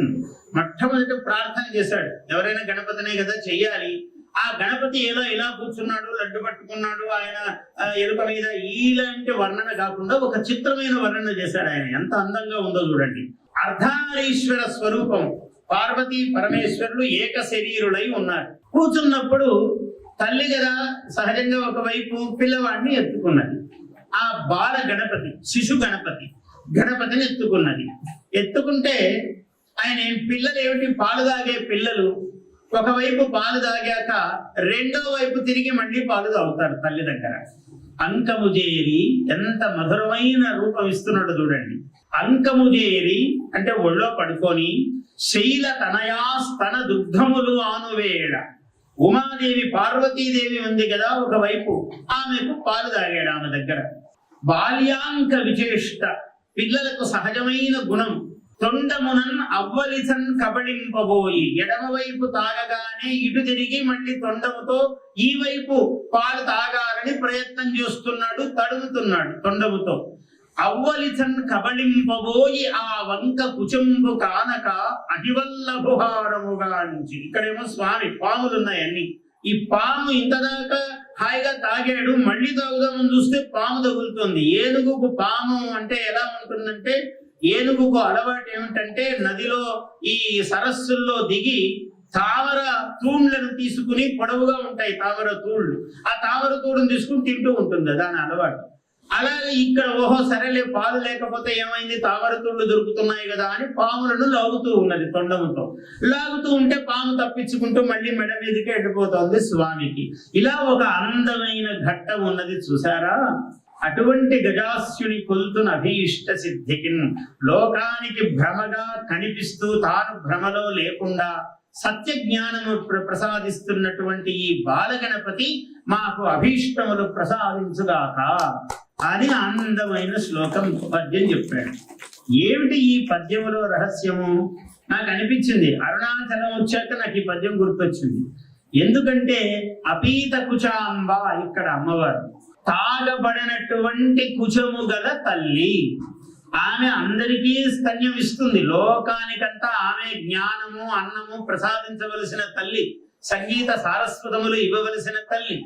కానీ అపీత కుచాంబ, అపిత అని అంటుంటారు, అలా ఏదో లోకరీతి, అలా అనకూడదు. అపీత అంటే తాగబడనటువంటి అని. ఆమె అమ్మవారు ఏమిటి? ఆమె సుబ్రహ్మణ్య స్వామి ఏమో తిరిగి తిరిగి స్వామి అమ్మ అమ్మ నాకు పాలు కావాలి పాలు కావాలి అంటుంటే కూడా పట్టించుకోకుండా అక్కడ కమలాలయలో స్వామి కోసము తపస్సు చేసి చేసి స్వామిని పొందింది. పొందాక ఆమెకి ఇంకా తృప్తి తీరలేదు, స్వామి పూర్తిగా నావాడుగా కావాలని గిరి ప్రదక్షిణ మొదలు పెట్టింది ఇక్కడ అమ్మవారు. ఈ మొదలు పెడితే పాలను తిరుగుతున్నాడు పిల్లవాడు, తిరిగినా ఆమె పట్టించుకోవడం లేదు, స్వామి మీదే దృష్టి అంతా ఉంది. కాబట్టి పిల్లవాడు తిరుగుతున్నా పిల్లవాడికి పాలు తర్వాత ఇద్దాములే అని ముందు స్వామికే ప్రాధాన్యం ఇచ్చి గిరి ప్రదక్షిణము చేసి ఆ స్వామిలో ఏకమైనటువంటి అమ్మవారు ఉందే, ఏ అమ్మవారు అపీత కుచాంబ, ఆమెనే వర్ణించాడు ఇక్కడ అల్లసాని పెద్దన గారు, అద్భుతంగా వర్ణించాడు. అది గణపతికి కూడా చెప్పాడు. కుమారస్వామి కాదురా నాయన, దానికన్నా ముందు గణపతి ప్రయత్నం చేశాడు పాలు తాగదామని, తాగలేదు. ఒకవైపు తాగగలిగాడు, రెండో వైపు తాగడానికి వీల్లేకపోయింది. అందుకని అప్పటికే అమ్మవారు స్వామిలో లీనమైపోయింది, ఏకమైపోయింది. అందువల్ల ఈ కుమారులు ఇద్దరు, బాల గణపతి బాల కుమారస్వామి ఇద్దరు ప్రయత్నం చేసి పాలు తాగలేకపోయారు. అది ఉపలక్షణమే గాని వీళ్ళ నెపముతో లోకానికంతా కూడా స్తన్యములు ఏమిటి? ఆమె స్తన్యము అంటే సంగీత సారస్వతములు, జ్ఞాన వైరాగ్యములు, ఇవన్నీ కూడా ఆమె ప్రసాదించవలసిందే తల్లి. అటువంటి అపీత కుచాంబాదేవిని స్మరించి ఆయన ఈ పద్యం రాశాడు. ఈ పద్యం ఊరికే రాశాడండి. మొదటి పద్యమైనా కావ్యానికి ఏమి సంబంధం అంటే లేదు, కావ్యంలో కూడా సంబంధం ఉంది. ఏం చేశాడు? అరుణాస్పదపురం అని వర్ణించాడు. కాశీ ఆర్యావర్తములో అరుణాస్పదపురం ఉన్నది అన్నాడు. ఆయన కోకటం కడప దగ్గరే ఉన్నాడు కాబట్టి అనేక పర్యాయాలు ఈ అరుణాచలేశ్వరుణ్ణి దర్శించిపోయి ఉంటాడు ఆయన, అల్లసాని పెద్దన. అందుకని అక్కడ వరణ అసి అనే 2 నదులు ఉన్నాయి కాశీలో. ఆ వరణ అసి, వారణాసి అయింది. అది అసి అంటే కత్తి, వరణ అంటే ఆ 2 నదులు. ఇక్కడ మనకు తూర్పు భాగములో ఏముంది? ఖడ్గతీర్థం. ఇక్కడ ఏం చెప్తున్నారు? స్థల చరిత్ర. అమ్మవారు ఖడ్గము చేత తీర్థమును అక్కడ ఖడ్గంతో ఇలా పొడిచి నీళ్లు వచ్చేటట్టు చేసి అందులో స్నానం చేసి స్వామివారికి ప్రదక్షిణం మొదలు పెట్టింది అన్నారు. అంటే వరణ అసి అంటే ఖడ్గ తీర్థము అని అర్థం. ఈ ఖడ్గ తీర్థాన్నే అక్కడ వారణాసి, వరణ అసి అని చెప్పాడు ఆయన. ఖడ్గతీర్థంలో అమ్మవారు స్నానం చేసి శివదీక్షను స్వీకరించి స్వామివారికి ప్రదక్షిణం చేసి ఆయనలో లీనమైనది, ఏకమైనది అని. ఇవన్నీ ఏమిటి విశేషాలు? 3 కావాలి అని మనకు అక్కడ సనత్ కుమారుడు త్రిశూలములాగా ఉండాలి నాయన అని చెప్పాడు. సనత్ కుమారుడు ఎందుకు చెప్పాడు? నాకు నందీశ్వరుడు చెప్పాడయ్యా కైలాసానికి వెళితే అన్నాడు. ఏమిటి అంటే లోకంలో ఒక ప్రత్యేకమైన లక్షణం ఉన్నదయ్యా, దానికి శివుడు ఒక్కడే ఆధారము. అంటే విష్ణువు కాదా అంటే విష్ణువు ఆధారమే, కాదని కాదు, కానీ ఈ అంశంలో శివుడే ప్రధానము అన్నాడు. నందీశ్వరుడు కదా మరి చెప్తున్నది, శివుడు ప్రధానం అన్నాడు. ఎలా ప్రధానమయ్యా అన్నాడు. ఏమిటి అంటే ఏమీ లేదు, అరూపముతోనూ రూపముతోనూ పూజలు అందుకునే ఏకైక రూపం ఏమిటంటే శివుడు అన్నాడు. రూపము లేకుండా లింగాకారముగా ఆయన పూజలు అందుకుంటాడు. తక్కిన దేవతలందరూ రూపాలతో అందుకునే వాళ్ళే. నువ్వు ఏ పేరు చెప్పు, వాళ్ళందరూ రూపముతో. విష్ణువు అంటే ఇట్లా ఉంటాడు, కృష్ణుడు అంటే ఇట్లా ఉంటాడు, రాముడు అంటే ఇట్లా ఒక రూపాలు ఉన్నాయి. ఏ రూపము లేకుండా ఊరికే లింగమే, ఒక రాయి, ఏదీ లేదు రాయి. ఆయన శివుడు. ఎక్కడ పడితే అక్కడ ఉంటాడు మనకు శివుడు, ఆయన ఉన్న చోట లేదు. ఇదండి అన్నాడు. ఇది ఈయన ప్రత్యేకత. మళ్ళీ పోనీ రూపము లేదా, రూపముతో కూడా మళ్ళీ సాకారముగాను నిరాకారముగాను పూజలందుకునే ఏకైక దైవము శివుడు. అటువంటి శివుడి మాహాత్మ్యం నీకు చెప్తాను విను అని నందీశ్వరుడు సనత్ కుమారుడికి చెప్పాడు. ఆ సనత్ కుమారుడు మళ్ళీ వ్యాసుల వారికి చెప్పాడు. ఏమిటయ్యా ఆయన విశేషం అంటే ఏం లేదండి, ఇదంతా ఎలా జరిగిందంటే ఎందుకు అసలు శివుడు ఏమిటి, ఆయన ఉద్భవం ఏమిటి, ఆయన స్వరూపం ఏమిటి అని అడిగాడు. అడిగితే ఏమీ లేదు. ఒకనాడు ఏమి జరిగిందంటే మహావిష్ణువు హాయిగా శేషశైనము మీద అలా చేయి పెట్టుకుని ప్రశాంతంగా అలా లీలా నిద్ర నటిస్తూ పడుకుని ఉన్నాడు. మహావిష్ణువు వైకుంఠంలో పడుకుని ఉంటే బ్రహ్మదేవుడు వెళ్ళాడు. బ్రహ్మదేవుడు వెళితే ఆయన ఇలా కూడా చూడలేదు. ఆయన లీలా నిద్రలో ప్రసన్నమైన ముద్రలో ఉన్నాడు. ఉంటే బ్రహ్మదేవుడు వచ్చాడు. ఎంతసేపు ఆయన కమండలం కదిలిచ్చాడు, కొంచెం రుద్ర స్ఫటికమాలలు కదిలిచ్చాడు. ఏ శబ్దానికి లేవలే. ఆయన నిజంగా నిద్రపోతే కదా లేవడానికి, నటిస్తున్నాడు. లీలా నిద్రలో ఉన్నాడు ఆయన. ఏమి చేసినా లేవలేదు. ఆ గరుడు అక్కడున్న ఆ ఆదిశేషుడు వీళ్ళతో చెప్తున్నాడు, ఏమైనా మీ స్వామి ఎవరు పెద్దవాళ్ళు వస్తే ఏం పట్టించుకోడా అని అంటున్నాడు. అంటే కాసేపు ఇలా వాదం జరుగుతూ ఉండగా ఆయన నెమ్మదిగా కన్ను తెచ్చాడు. ఏమిటి అన్నాడు. అంటే ఆయన చాలా పెద్దవాడిటండి, బ్రహ్మదేవుడు వచ్చాడు, వచ్చినప్పుడు మీరేం పట్టించుకోలేదని ఆయన అంటున్నారు అని అన్నాడు. ఓహో పెద్దవాడు ఆయన, సరే. అంటే నేను చాలా బ్రహ్మను సృష్టికర్తను నేను, పంచముఖుణ్ణి, 5 ముఖాలున్నవాడిని, నువ్వు ఒక ముఖం గలవాడివి, నువ్వు స్థితికారుడివి. ముందు నేను సృష్టి చేస్తే కదా నువ్వు స్థితి, దాన్ని నిలిపేవాడివి నువ్వు. నేను సృష్టి అంటూ ముందు చేస్తే కదా నువ్వు నిలిపేది. అటువంటి నేను వచ్చినా నీవు సమంజసమైన కనీసమైన గౌరవం లేకుండా ఊరికే నిద్ర నటిస్తున్నావు నువ్వు అన్నాడు. అంటే బ్రహ్మ, నీవు నా కుమారుడివి, నీవు నా నాభికమలములో పుట్టినవాడివి. మూలం ఒక్కొక్కసారి కనపడదు. రేకులు ఇలా విచ్చుకున్నప్పుడు, అహంకారపు రేకులన్నీ విచ్చుకున్నప్పుడు మధ్యలో నాళము కనపడదు. అదే ప్రమాదం ఐశ్వర్యంలో. అందువల్ల నీకు ఆ పువ్వు విచ్చుకోవటం వల్ల నీకు కనపడలేదయ్యా, నువ్వు నా కుమారుడివి అన్నాడు. నేను నీ కుమారుడు ఏమిటండి, సర్వసృష్టికి నేనే ఆధారమైతేను అని ఆయన. ఇలా నేను సర్వసృష్టికి ఆధారభూతుడను నేను అని ఆయన, అసలు సృష్టికంతా నియామకుడను నిలబెట్టేవాడిని నేను అని ఈయన.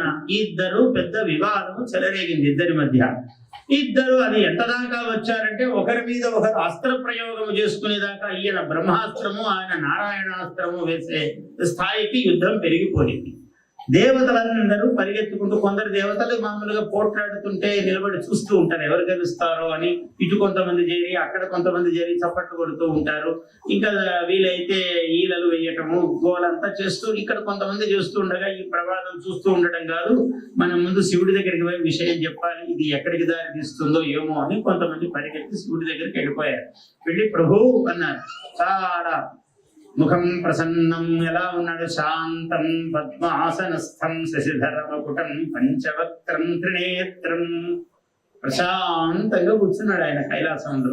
స్వామి స్వామి, లోకంలో ప్రమాదం జరిగిపోతుంది, ఇద్దరు మహాత్ములు, అందరికన్నా పెద్దవాళ్ళైన వాళ్ళు ఇద్దరు పోట్లాడుతున్నారు, ఏమైపోతుంది ఈ లోకము, ఈ ప్రపంచము, ఈ భువన భాండములు ఏమైపోతాయని మొరబెట్టుకున్నారు. శివుడు నెమ్మదిగా నవ్వి ధ్యానంలో నుంచి కళ్ళు తెరిచి, నాకు తెలుసు నాయన, మీరు ఏ కారణంతో వచ్చారో ఏం జరుగుతున్నదో నాకంతా తెలుసు అన్నారు. మరి మీరు కోలుకోవాలి, ఈ ఘర్షణ ఏదో ఆపాలి, మీరు దీన్ని అనుగ్రహించాలి, మీరు ఏమైనా చేసి రావాలి అన్నారు. ఆయన నెమ్మదిగా రథారూఢుడయ్యి, మరి శివుడు కదలడం అంటే సామాన్యమా, వృషభారోహణం, అద్భుతమైన బంగారు రథం అన్ని సిద్ధమయ్యాయి ఆయనకి. అంతా సిద్ధమైంది. ఉమాదేవి, అందరూ సహచరుడు, ప్రమథగణాలు అందరూ బయలుదేరారు. కదిలాడు ఆయన. ఆయన కదిలి అల్లంత దూరంలో ఇద్దరు యుద్ధం చేస్తుండగానే ఇక్కడ ఆగిపోయాడు. ఏమి స్వామి, దగ్గరికి కూడా రావటం లేదు, మీరు ఇక్కడే ఆగిపోయారని అడుగుతున్నారు. అదంతా చెప్తూ ఉన్నాడు నందీశ్వరుడు. నందీశ్వరుడు కన్నా గొప్పవాడు ఎవరున్నారు చెప్పడానికి, శివుడి వైభవం గురించి చెప్పడానికి చెప్తూ ఉన్నాడు. సనత్ కుమారుడు వింటున్నాడు చేతులు మోడ్చి. వినేవాడు ఎప్పుడూ కింద కూర్చోవాలట, చెప్పేవాడు పైన కూర్చోవాలి. ధర్మశాస్త్రం చెప్పారు అలాగా. అది అంత చిన్న విషయం కూడా చెప్పారు మన వాళ్ళు, సమానంగా కూర్చోకూడదట. అందుకనే భారత యుద్ధం జరుగుతున్నప్పుడు ఆంజనేయ స్వామి ఆ రథానికి, అర్జునుని రథానికి ఆయన జెండాగా ఉన్నాడు, ధ్వజముగా ఉన్నాడు. ఆ జెండా ఇలా ఎత్తులో ఉంటుంది కదా, ఇక్కడ కృష్ణుడు ఇట్లా దిగువకు చెప్తూ ఉన్నాడు, అర్జునుడు ఇంకా కింద ఉన్నాడు. ఈయన ఇక్కడ పైన ఉండి ధ్వజములో వింటూ ఉన్నాడు హనుమంతుడు. అంతా అయ్యాక, ఆయన బోధ అంతా అయ్యాక వచ్చి గబగబా కాళ్ళ మీద పడ్డాడట హనుమంతుడు. స్వామి, నేను అపరాధం చేశాను, మన్నించండి అని. ఏమిటంటే, శ్రోత అనేవాడు కింద ఉండాలి కదా, వక్త పైన ఉండాలి. కానీ మీరు వక్త ఇలా చెప్తూ ఉండగా నేను పైన ఉండి విన్నాను, ఈ అపరాధము, ఈ పాపానికి శిక్ష ఏమి నాకు అని హనుమంతుడు కాళ్ళు పట్టుకున్నాడు వచ్చి కృష్ణుణ్ణి. నాయన, నువ్వు యుగాలకు పూర్వముగా ఉన్నవాడివి, నాకు పూర్వావతారములో నన్ను సేవించిన వాడివి, నీవు మహాభక్తాగ్రేసరుడు కాబట్టి నీకు ఈ దోషము లేదు. నీవు పైనుండి విన్నా కూడా వినవచ్చు. పైగా జాతి భేదము చేత నీవు వానర జాతికి సంబంధించిన వాడివి చేత నువ్వు ఎన్ని చిటారు కొమ్మలు ఎక్కి కూర్చున్నా నీకు చెల్లుతుంది, అది న్యాయమే, అందువల్ల దోషము లేదు అని అన్నాడంట. అంటే ఆయనకొక్కడికి పైన కూర్చుని వినేటువంటి అనుగ్రహాన్ని ఇచ్చాడు ఎవరు? కృష్ణ పరమాత్మ. అందువల్ల హనుమంతుడు ఒక్కడే పైన కూర్చొని వినొచ్చు. హనుమంతుడు, నందీశ్వరుడు ఇటువంటి వాళ్ళు దివ్యావతారులు, వాళ్ళు ఎక్కడైనా కూర్చొని వినొచ్చు, కానీ తక్కిన వాళ్ళందరూ కూడా కింద కూర్చొని వినాలి అన్నారు. అట్లా ఆయన సనత్ కుమారుడు కింద కూర్చుని వింటూ ఉన్నాడు. ఉంటే చెబుతూ ఉన్నాడు. అల్లంత దూరములో రథాన్ని ఆపేశాడు శివుడు. ఏమి స్వామి, దగ్గరకు రాలేదంటే, అక్కర్లేదు నాయన, నేను ఇక్కడికి వచ్చాను కదా, నేను చూసుకుంటాను, మీరేమి దిగులు పడద్దు అన్నాడు.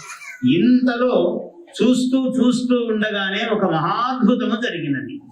ఆ పాతాళ నభస్థలాంత భువన బ్రహ్మాండమా విస్ఫురత్ జ్యోతిస్ఫాటిక లింగమౌళి విలసత్ పూర్ణేందువాంతావృతైః అస్తోకాప్లుతం ఏకమీశమనిశం రుద్రానువాకాన్ జపన్ ధ్యాయే దీప్సిత సిద్ధయే ధ్రువపదం విప్రోభిషించేత్ శివం. ఆయన పాతాళ లోకములో మూల కుహరము ఎక్కడున్నదో తెలియదు, అక్కడెక్కడో మొదలయ్యాడు ఆయన. అయ్యి భువన బ్రహ్మాండ భాండములను దాటి పైకి అలా పెరుగుతూ ఒక జ్యోతిర్లింగం, అంటే మహాజ్యోతి, కన్నులు మిరిమిట్లు గొలిపేటువంటి స్ఫటికలింగం అలా లింగాకారముగా ఉద్భవించాడు. ఈ బ్రహ్మ విష్ణువులిద్దరూ వివాదము చేసుకుంటూ ఉండగా ఇద్దరి మధ్యలో ఆయన ఇలా ఉద్భవించాడు. అది ఇలా చూస్తే ఎక్కడికి కళ్ళు తాము ప్రకాశిస్తూ ఉన్నారు ఆ వెలుగులో. భువన భాండములన్నీ వెలుగుతూ ప్రకాశమానములవుతూ ఉన్నాయి ఆ వెలుగులో.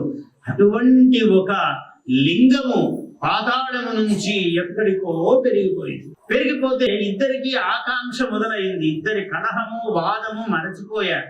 అసలు ఇదేమిటిది, మన సంగతి అటు పెట్టి ఈయన గొప్పనా నేను గొప్పనా కాదు, అసలు ఇదేమిటి అని వాళ్లకు ప్రశ్న మొదలై ఒక అశరీరవాణి చెబుతూ ఉన్నది, నా ఆద్యంతములు మీరు చూడగలరా?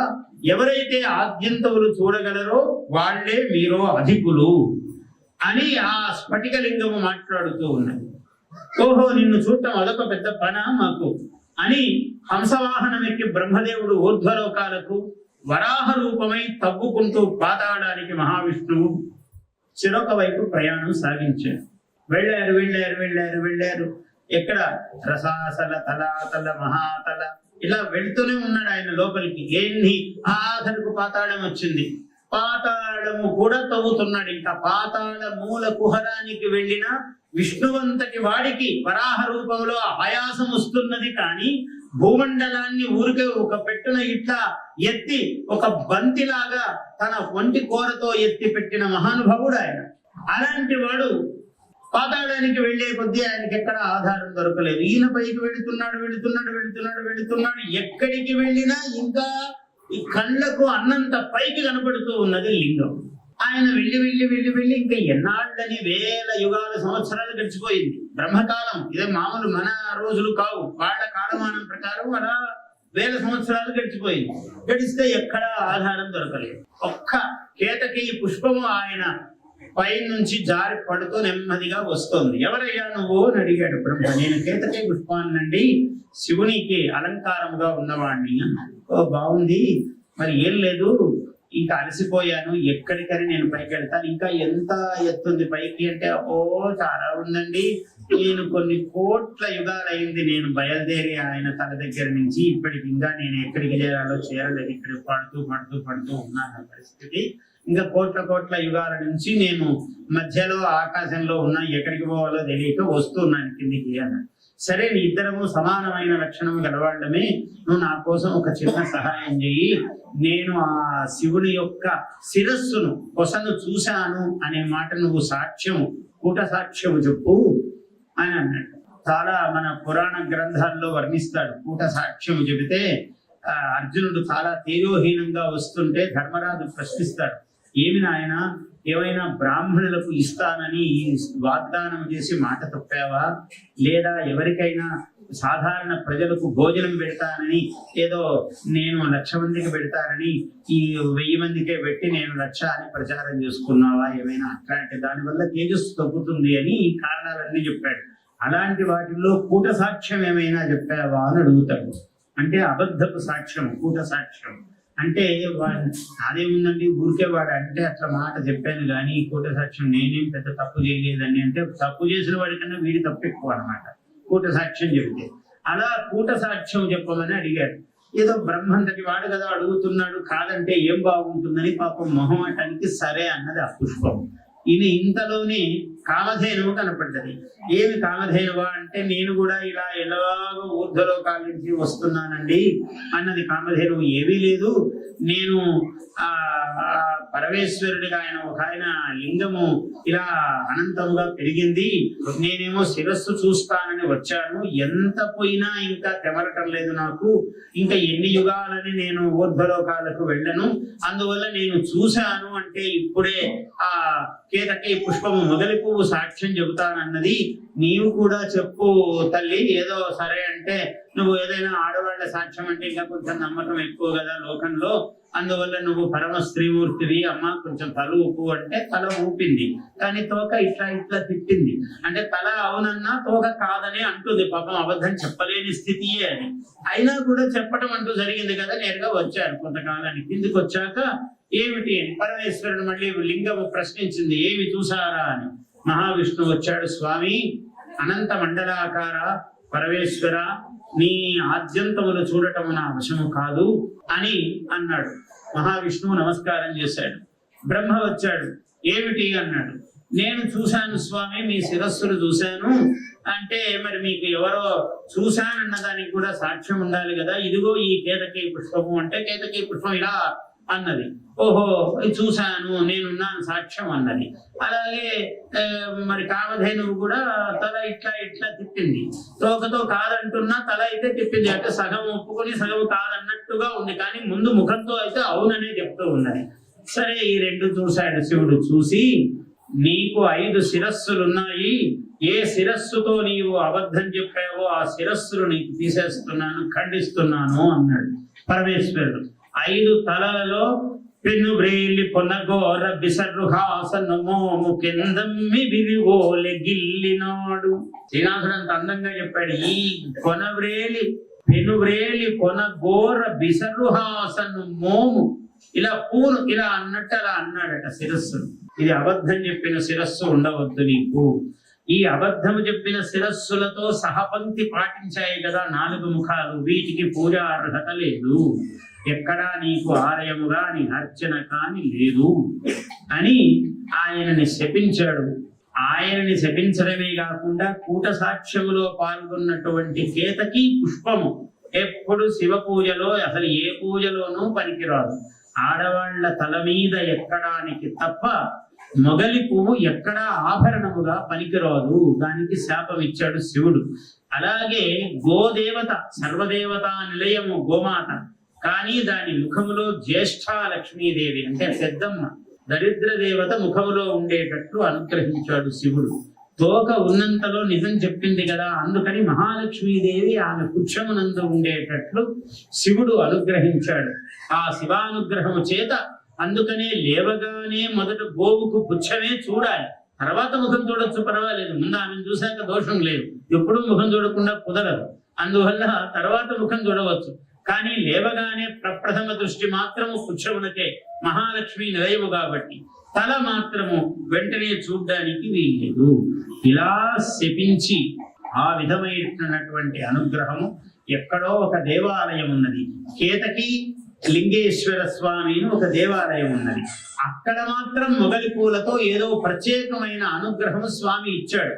ఆ ఆలయంలో మాత్రము కేతకీ పుష్పాలు మొగలి పువ్వులు స్వామికి అలంకారంగా పెట్టవచ్చు, పూజ చేయవచ్చు వాటితో, అలా ఒక అవకాశం ఇచ్చాడు. ఎక్కడా ఏ శివలింగానికి కూడా అలా చెయ్యడానికి లేదు. సరే, ఈ అగ్ని లింగము ఏదైతే జ్యోతిర్లింగం ఉన్నదో దీని ప్రధాన లక్షణము అగ్ని. జ్యోతిస్సు అంటే వెలుగు, వెలుగుకు వేడి ఉన్నది అంతర్గతముగా. ఆ వేడి ఉన్నటువంటి ప్రధానమైనటువంటి లింగము, జ్యోతిర్లింగములు మనకు 12 ఉన్నప్పటికీ కూడా దానిలో అగ్ని లక్షణకమైనటువంటి ప్రధాన లక్షణము కలిగినది అరుణాద్రిలో వెలసినటువంటి లింగము అరుణలింగము, అరుణాచలేశ్వర లింగము. అందువల్ల ఈ ఏదైతే మాఘ బహుళ చతుర్దశి నాడు, మహాశివరాత్రి నాడు, ప్రతి మాసమునందు బహుళ చతుర్దశి నాడు మాస శివరాత్రి అయితే అది మాఘ బహుళ చతుర్దశి, అమావాస్యకు ముందు రోజు. ఇది మహాశివరాత్రి. మాఘమాసం చాలా ప్రత్యేకత కలది. మాఘ శుద్ధ పంచమి మహాసరస్వతీదేవి యొక్క ఆవిర్భావం అంటే దేవతలకు ఆ పుట్టుకలు ఉండవు, కానీ లోకానికి దర్శనమిచ్చినటువంటి సన్నివేశాలు. అలాగే మాఘ శుద్ధ సప్తమి, దాన్ని రథ సప్తమి అన్నారు. సూర్య భగవానుడు లోకానికి దర్శనమిచ్చినటువంటి చోటు. అలాగే మాఘ బహుళ చతుర్దశి మహాశివరాత్రి లింగాకారముగా స్వామి ఆవిర్భవించినటువంటి సన్నివేశం. అందువల్ల మాఘము, కార్తీకము, మార్గశిరము ఇటువంటి కొన్ని మాసాలు చాలా విశేషము స్వామివారి సన్నిధిలో, శివుడి సన్నిధిలో, ముఖ్యంగా అరుణాచలేశ్వరుడి సన్నిధిలో. అందువల్ల కార్తీక పౌర్ణమి నాడు జ్యోతిర్దర్శనం. జ్యోతి అంటే అఖండ మండలాకారముగా అఖండ మండల వ్యాప్తం ఏన చరాచరం అన్నాడు. అఖండ మండలాంతర్గతముగా వ్యాపించినటువంటి ఏ మహా జ్యోతిస్సు ఉన్నదో ఆ జ్యోతిస్సు కార్తీక పూర్ణిమ నాడు ప్రత్యేకముగా స్వామి లింగాకారముగా ఎలా ఉద్భవించాడో ఆ రూపాన్ని చూపించేటువంటి సన్నివేశముగా కార్తీక పూర్ణిమ ఆ తిథిని ఇక్కడ విశేషమైన ఉత్సవముగా జరుపుకుంటారు. ఎందుకంటే ఆ లింగము ఇటువంటి ఈ కథనే అరుణాస్పదపురము అనే పేరుతో ఇక్కడ ఎవరైతే మహాత్ములు సేవించారో స్వామిని ఈ ప్రాంతములో అరుణగిరినాథుడు ఇలాంటి అనేక మంది నాయనారులు ఇక్కడ మహాభక్తులు వెలిసినటువంటి క్షేత్రం. బ్రాహ్మణుడు అంటే ఏమిటి? నతు జాతి మాత్రముగా బ్రాహ్మణుడు అని కాదు, జ్ఞానముతో బ్రాహ్మణుడు. నాయనారులు ఎవరెవరో వాళ్ళు నాయనారులు, వాళ్ళు ఏ బ్రాహ్మణ కులములో పుట్టిన వాళ్ళు కాదు వాళ్ళందరూ. కానీ కులములో పుట్టడం తక్కువ అని కూడా అనుకోవద్దు. ఈ రెండింటికి సమన్వయము పాటించాలి. మేము పుట్టాము కదా వృధాగా అనుకోవద్దు. వృధాగా ఎందుకు పుట్టావు? ఏ మానవుని జన్మ వృధా కాదు. ఎవరూ కూడా ఈ ప్రపంచంలో పుట్టిన ప్రతి ప్రాణికి ఒక ప్రయోజనం ఉన్నది. అయోగ్య పురుషో నాస్తి అన్నాడు. అయోగ్యుడైన మానవుడు ఈ భూమండలంలో లేడయ్యా ఎవరు కూడా. ఎలాగయ్యా అన్నాడు. అమంత్రం అక్షరం నాస్తి. మంత్రము గాని అక్షరము లేదు. ఆ ఉ మా ఏ అక్షరం అన్నా దానికి ఒక అకారో విష్ణువాచక అన్నాడు. ఆ అంటే విష్ణువు అన్నాడు. ఉ అంటే పరమేశ్వరుడు అన్నాడు. అంటే అమ్మవారు అన్నాడు. ఇలా ఏ అక్షరం తీసుకుంటే దానికి ఒక దేవత ఉన్నది. అలా మంత్రము కాని అక్షరము లేదు ఈ ప్రపంచంలో. అమంత్రం అక్షరం నాస్తి అనౌషధిర్లత. మనకు ఆకులు, చెట్లు, తీగలు ఎన్నో కనపడతాయి. ప్రతి ఆకు, ప్రతి చెట్టు, ప్రతి తీగ ఒక రోగానికి మందుగా పనికొచ్చేదే. ఇన్ని మందులు తయారు చేస్తున్నారు, అన్ని వాటి నుంచే తీస్తున్నారు సారం. అందువల్ల ప్రతి ఆకు ఒక ఔషధమే. అంటే మనకు ఏదో ఒక రోగం ఉంది కదా అని దాంట్లో పోతూ ఏదో ఒక ఆకు తినకూడదు. ఎందుకంటే అది డాక్టర్, వైద్యుడైన వాడు ఈ ఆకు ఈ రోగానికి పనికొస్తుందని చెప్పాలి. అందుకని మంత్రం, అక్షరాలన్నీ మంత్రాలే కదా, నాకు ఇష్టం వచ్చిన మంత్రం నేను చేసుకుంటానని అంటే కుదరదు. గురువు అయిన వాడు ఏ మంత్రము, ఏ అక్షరము చేత ఏ దేవత కదులుతుందో వాడు చెప్పాలి. గురువు బోధించాలి. అందువల్ల అమంత్రం అక్షరం నాస్తి అనౌషధిర్లత నాస్తి అయోగ్య పురుషో నాస్తి. అయోగ్యుడైన పురుషుడంటే స్త్రీలు ఉంటారని కాదు, మానవులు ఎవరైనా సరే. యోగ్యత లేని వాళ్ళు, ప్రయోజనం లేని ఒక జన్మ అంటూ లేదు ఈ భూమండలంలో. వాళ్ళ జన్మకు ప్రతి జన్మకు ఒక ప్రయోజనం ఉంది. కానీ ఎవడు చెప్పాలి? ఘటకస్తత్ర దుర్లభ అన్నాడు. దీన్ని ఏ మనిషి ఎక్కడ పనికొస్తాడో, పెద్ద అధికారిగా పనికొచ్చేవాడిని వాచ్మెన్ గా పెట్టాడు అనుకోండి, పని చెడిపోతుంది మొత్తం. ఆ వాచ్మెన్ గా ఉన్న పని చేయగలిగిన వాడిని అధికార స్థానంలో కూర్చోబెట్టాడు అనుకోండి, మొత్తం పాడైపోతుంది వ్యవహారం. అందువల్ల వాడిని వాచ్మెన్ గా పెద్ద అధికార స్థానంలో ఉండవలసిన వాడిని కూర్చోబెడితే వాడు గేట్ దగ్గర కాలు మీద కాలేసుకొని ఏమండి ఎందుకు వచ్చారు అని అడుగుతాడు. అడిగితే వచ్చిన వాడు ఏమి రా, వీడి గేట్ దగ్గరే వీడికి ఇంత పొగరుంటే యజమాని ఎట్లాంటి వాడని లెక్కేసుకుంటాడు అక్కడి నుంచి. అందువల్ల అక్కడ అట్లాంటి వాడు పనికిరాడు, వాడిని ఎక్కడో పెట్టాలి, ఇంకొకరిని ఇక్కడ పెట్టాలి. ఈ ఘటకుడు అనేవాడు ఉన్నాడే వీడు చాలా దుర్లభం. ఎవరిని ఎక్కడ పెడితే ఏ పనికి పనికొస్తాడో వాడే ఘటకుడు, చాలా గొప్పవాడు. ఈయన ఘటనా సమర్థుడండి అంటుంటాడు, వాళ్లే అన్నమాట. అంటే ఘటించని దాన్ని కూడా ఘటింపజేసేటట్టు చేసేవాడు ఒకరు దైవ ప్రజ్ఞ గలవాడు ఉంటాడు. అది పరమేశ్వరుడి విభూతి, పరమేశ్వరుడి యొక్క అనుగ్రహంతో కలుగుతుంది. అందువల్ల మానవుడు పరమేశ్వరుడుగా, పరమేశ్వర తత్వముగా మనము మారటానికి అలా రూపము దాలుస్తూ మనం ఎంతసేపు చెప్పుకోవచ్చు. ప్రవాహం వెళ్ళిపోతూ ఉంటుంది కాబట్టి ఎక్కడో చోట మనం అడ్డుకట్ట వేయాలి. మళ్ళీ ప్రవాహం ఎక్కడ ఆగితే అక్కడి నుంచి రేపు కొనసాగిద్దాము. ఒక 5 నిమిషాల్లో ముగించను. అందువల్ల ఇది ఏది ఎక్కడ ఉన్నా పంచభూత తత్వములే పరమేశ్వరుని యొక్క శరీరమైనప్పుడు ఒక్కొక్క దానికి ఒక్కొక్క లక్షణం ఉంది.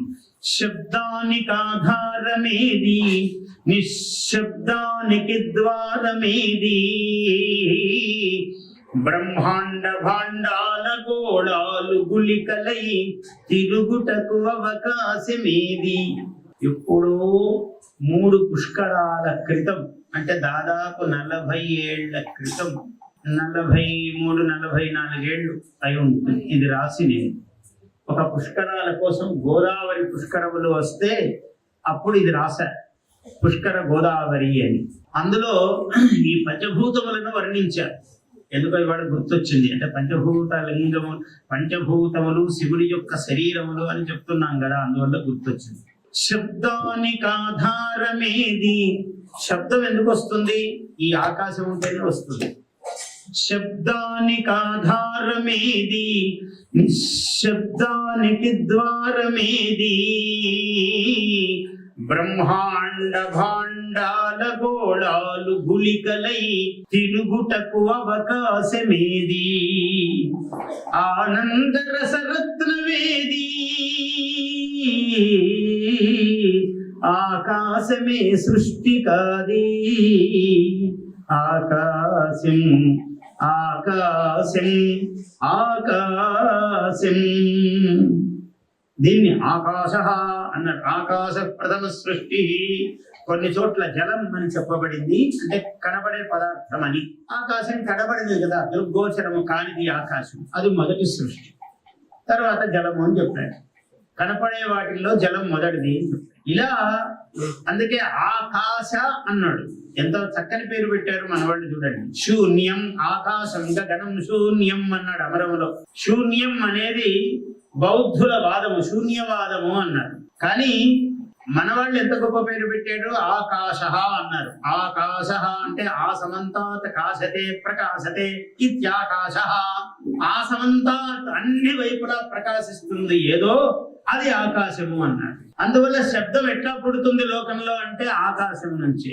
బ్రహ్మాండ భాండాల గోళాలు గుళికలలాగా, ఇంత పెద్ద బ్రహ్మాండములన్నీ కూడా చిన్న చిన్న గుళికలే. ఆకాశం చాలా పెద్దది, ఎంత పెద్ద బ్రహ్మాండం కూడా అందులో చిన్నది.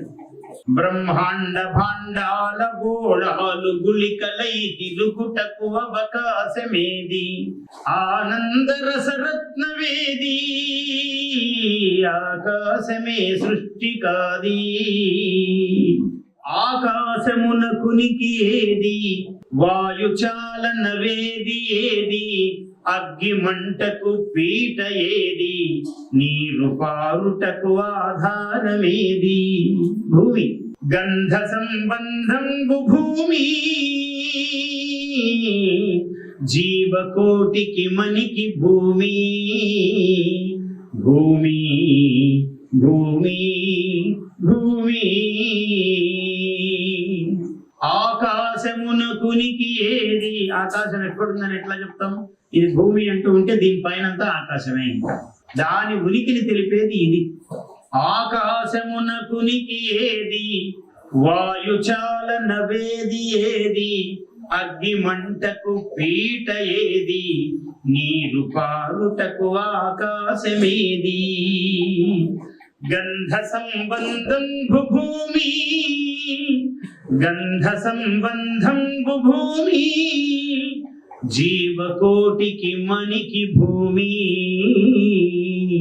భూమి భూమి భూమి. జఠరాగ్నియై కనలి కనలి, ప్రళయాగ్నియై కనలి కనలి, జఠరాగ్నియై ఉరలి ఉరలి, జఠరాగ్నియై కనలి కనలి, ప్రళయాగ్నియై చెలగి చెలగి, జఠరాగ్నియై కలగి కలగి, ప్రళయాగ్నియై చెలగి చెలగి, తాపరూపము దాల్చి దేహమున తల దాల్చి, గుప్పు గుప్పును మెరగు నిప్పు కల విదలించి, వైశ్వానర జ్యోతి సాగే, విశ్వాన చైతన్యముగే. ఈ వేడియే శరీరంలో అరుణలింగ స్వరూపమై చైతన్యము ఊదుతూ ఉన్నది. వేడి లేకపోతే జీవము లేదు.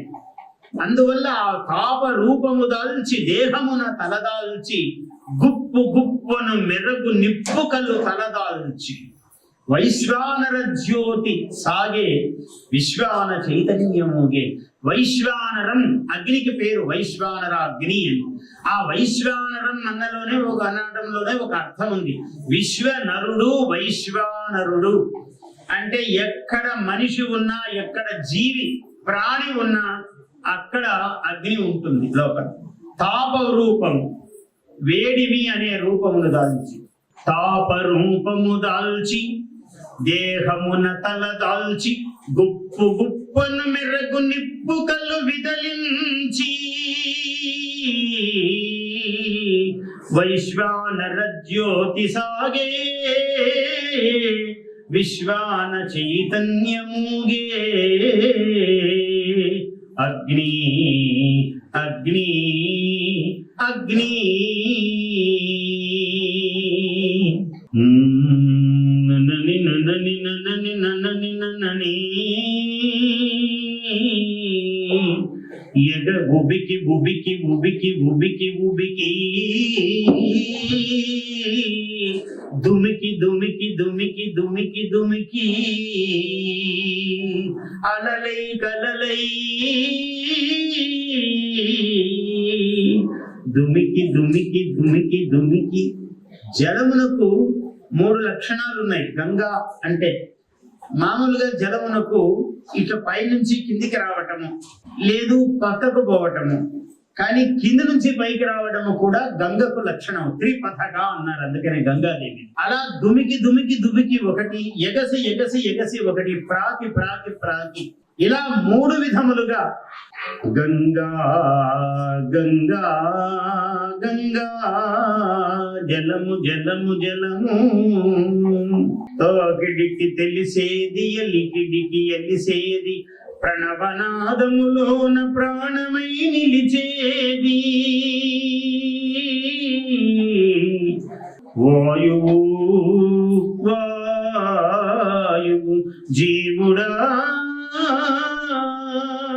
జీవుడాది నీకు ఆయువు వాయువు వాయువు.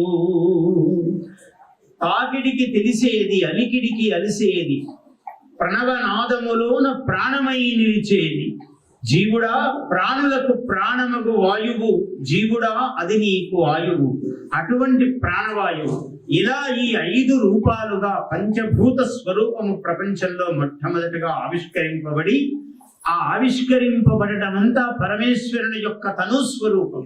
ఈ 5 మహాభూతములు ఎందుకు వాటి పేర్లతో 5 లింగములు ఏర్పడ్డాయి లోకానికి అంటే ఈ మహాభూతములు అన్నారు. ఈ పంచభూతములు మహాభూతములు కావటంతో ఇవి లోపల ఉన్నాయి, ఈ బ్రహ్మాండంలో కూడా ఉన్నాయి, ఈ శరీరంలో కూడా ఉన్నాయి. ఈ 5 ఇక్కడ ఆకాశం ఉంది, ఇక్కడ జలం ఉంది, ఇక్కడ అగ్ని ఉంది, ఇక్కడ వాయువు ఉంది, ఇక్కడ లేనిదేమీ లేదు. ఇక్కడ ఈ 5 ఇక్కడ ఉన్నాయి. ఈ 5 బహిర్గతముగా ఉన్నాయి. ఈ లోపల ఉన్న 5 బయట ఉన్న 5 ఎవడైతే సమన్వయము చెయ్యగలుగుతాడో వాడే పరమేశ్వరుడు. ఏ మహానుభావుడైతే అంతర్గతమైనటువంటి ఈ పంచభూతములను బహిర్లోకములో ఉన్నటువంటి పంచభూతములతో అనుసంధానము చెయ్యగలుగుతాడో సంకల్పముల చేత, అటువంటి వాడే పరమేశ్వరుడవుతాడు. అటువంటి ఆ పరమేశ్వర స్థితి, ఉపాసన స్థితి మనందరికీ కూడా ఇవాళ మనం ఇంకొక మాటతో నేను దీన్ని పూర్తి చేస్తాను. పంచముఖాయ శివాయ అకించన సర్వస్వాయ, పంచముఖాయ శివాయ అకించన సర్వస్వాయ, నమో నమో భీమాయ కుసుమీకృత సోమాయ, పంచముఖాయ శివాయ అకించన సర్వస్వాయ, తురగీకృత ధర్మ వృషాయ కబళీకృత కాల విషాయ, తురగీకృత ధర్మ వృషాయ. వృషభమే ఆయన వాహనం అంటే ఏమిటి? ధర్మం. వృషభం అంటే ధర్మం. तुरगीकृत धर्म वृषाय कबलीकृत काल विषाय अकार वर्णाकाराय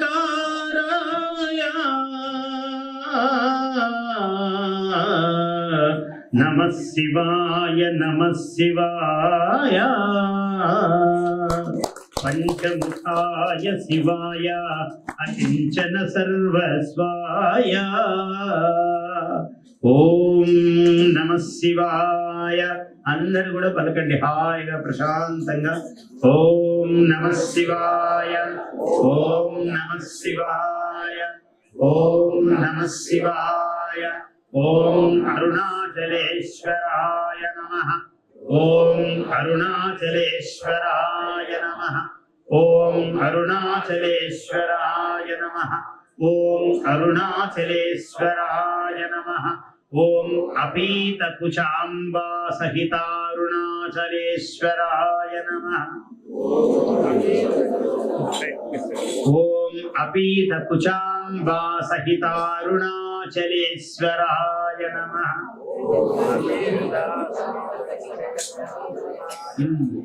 మధ్యలో విశ్రాంతి కావాలంటే ఓం అపీత కుచాంబా సహిత అరుణాచలేశ్వరాయ నమః.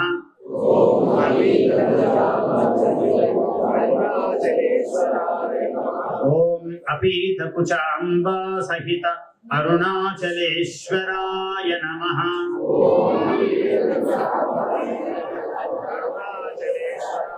ఓం అపీత కుచాంబా సహిత అరుణాచలేశ్వరాయ నమః.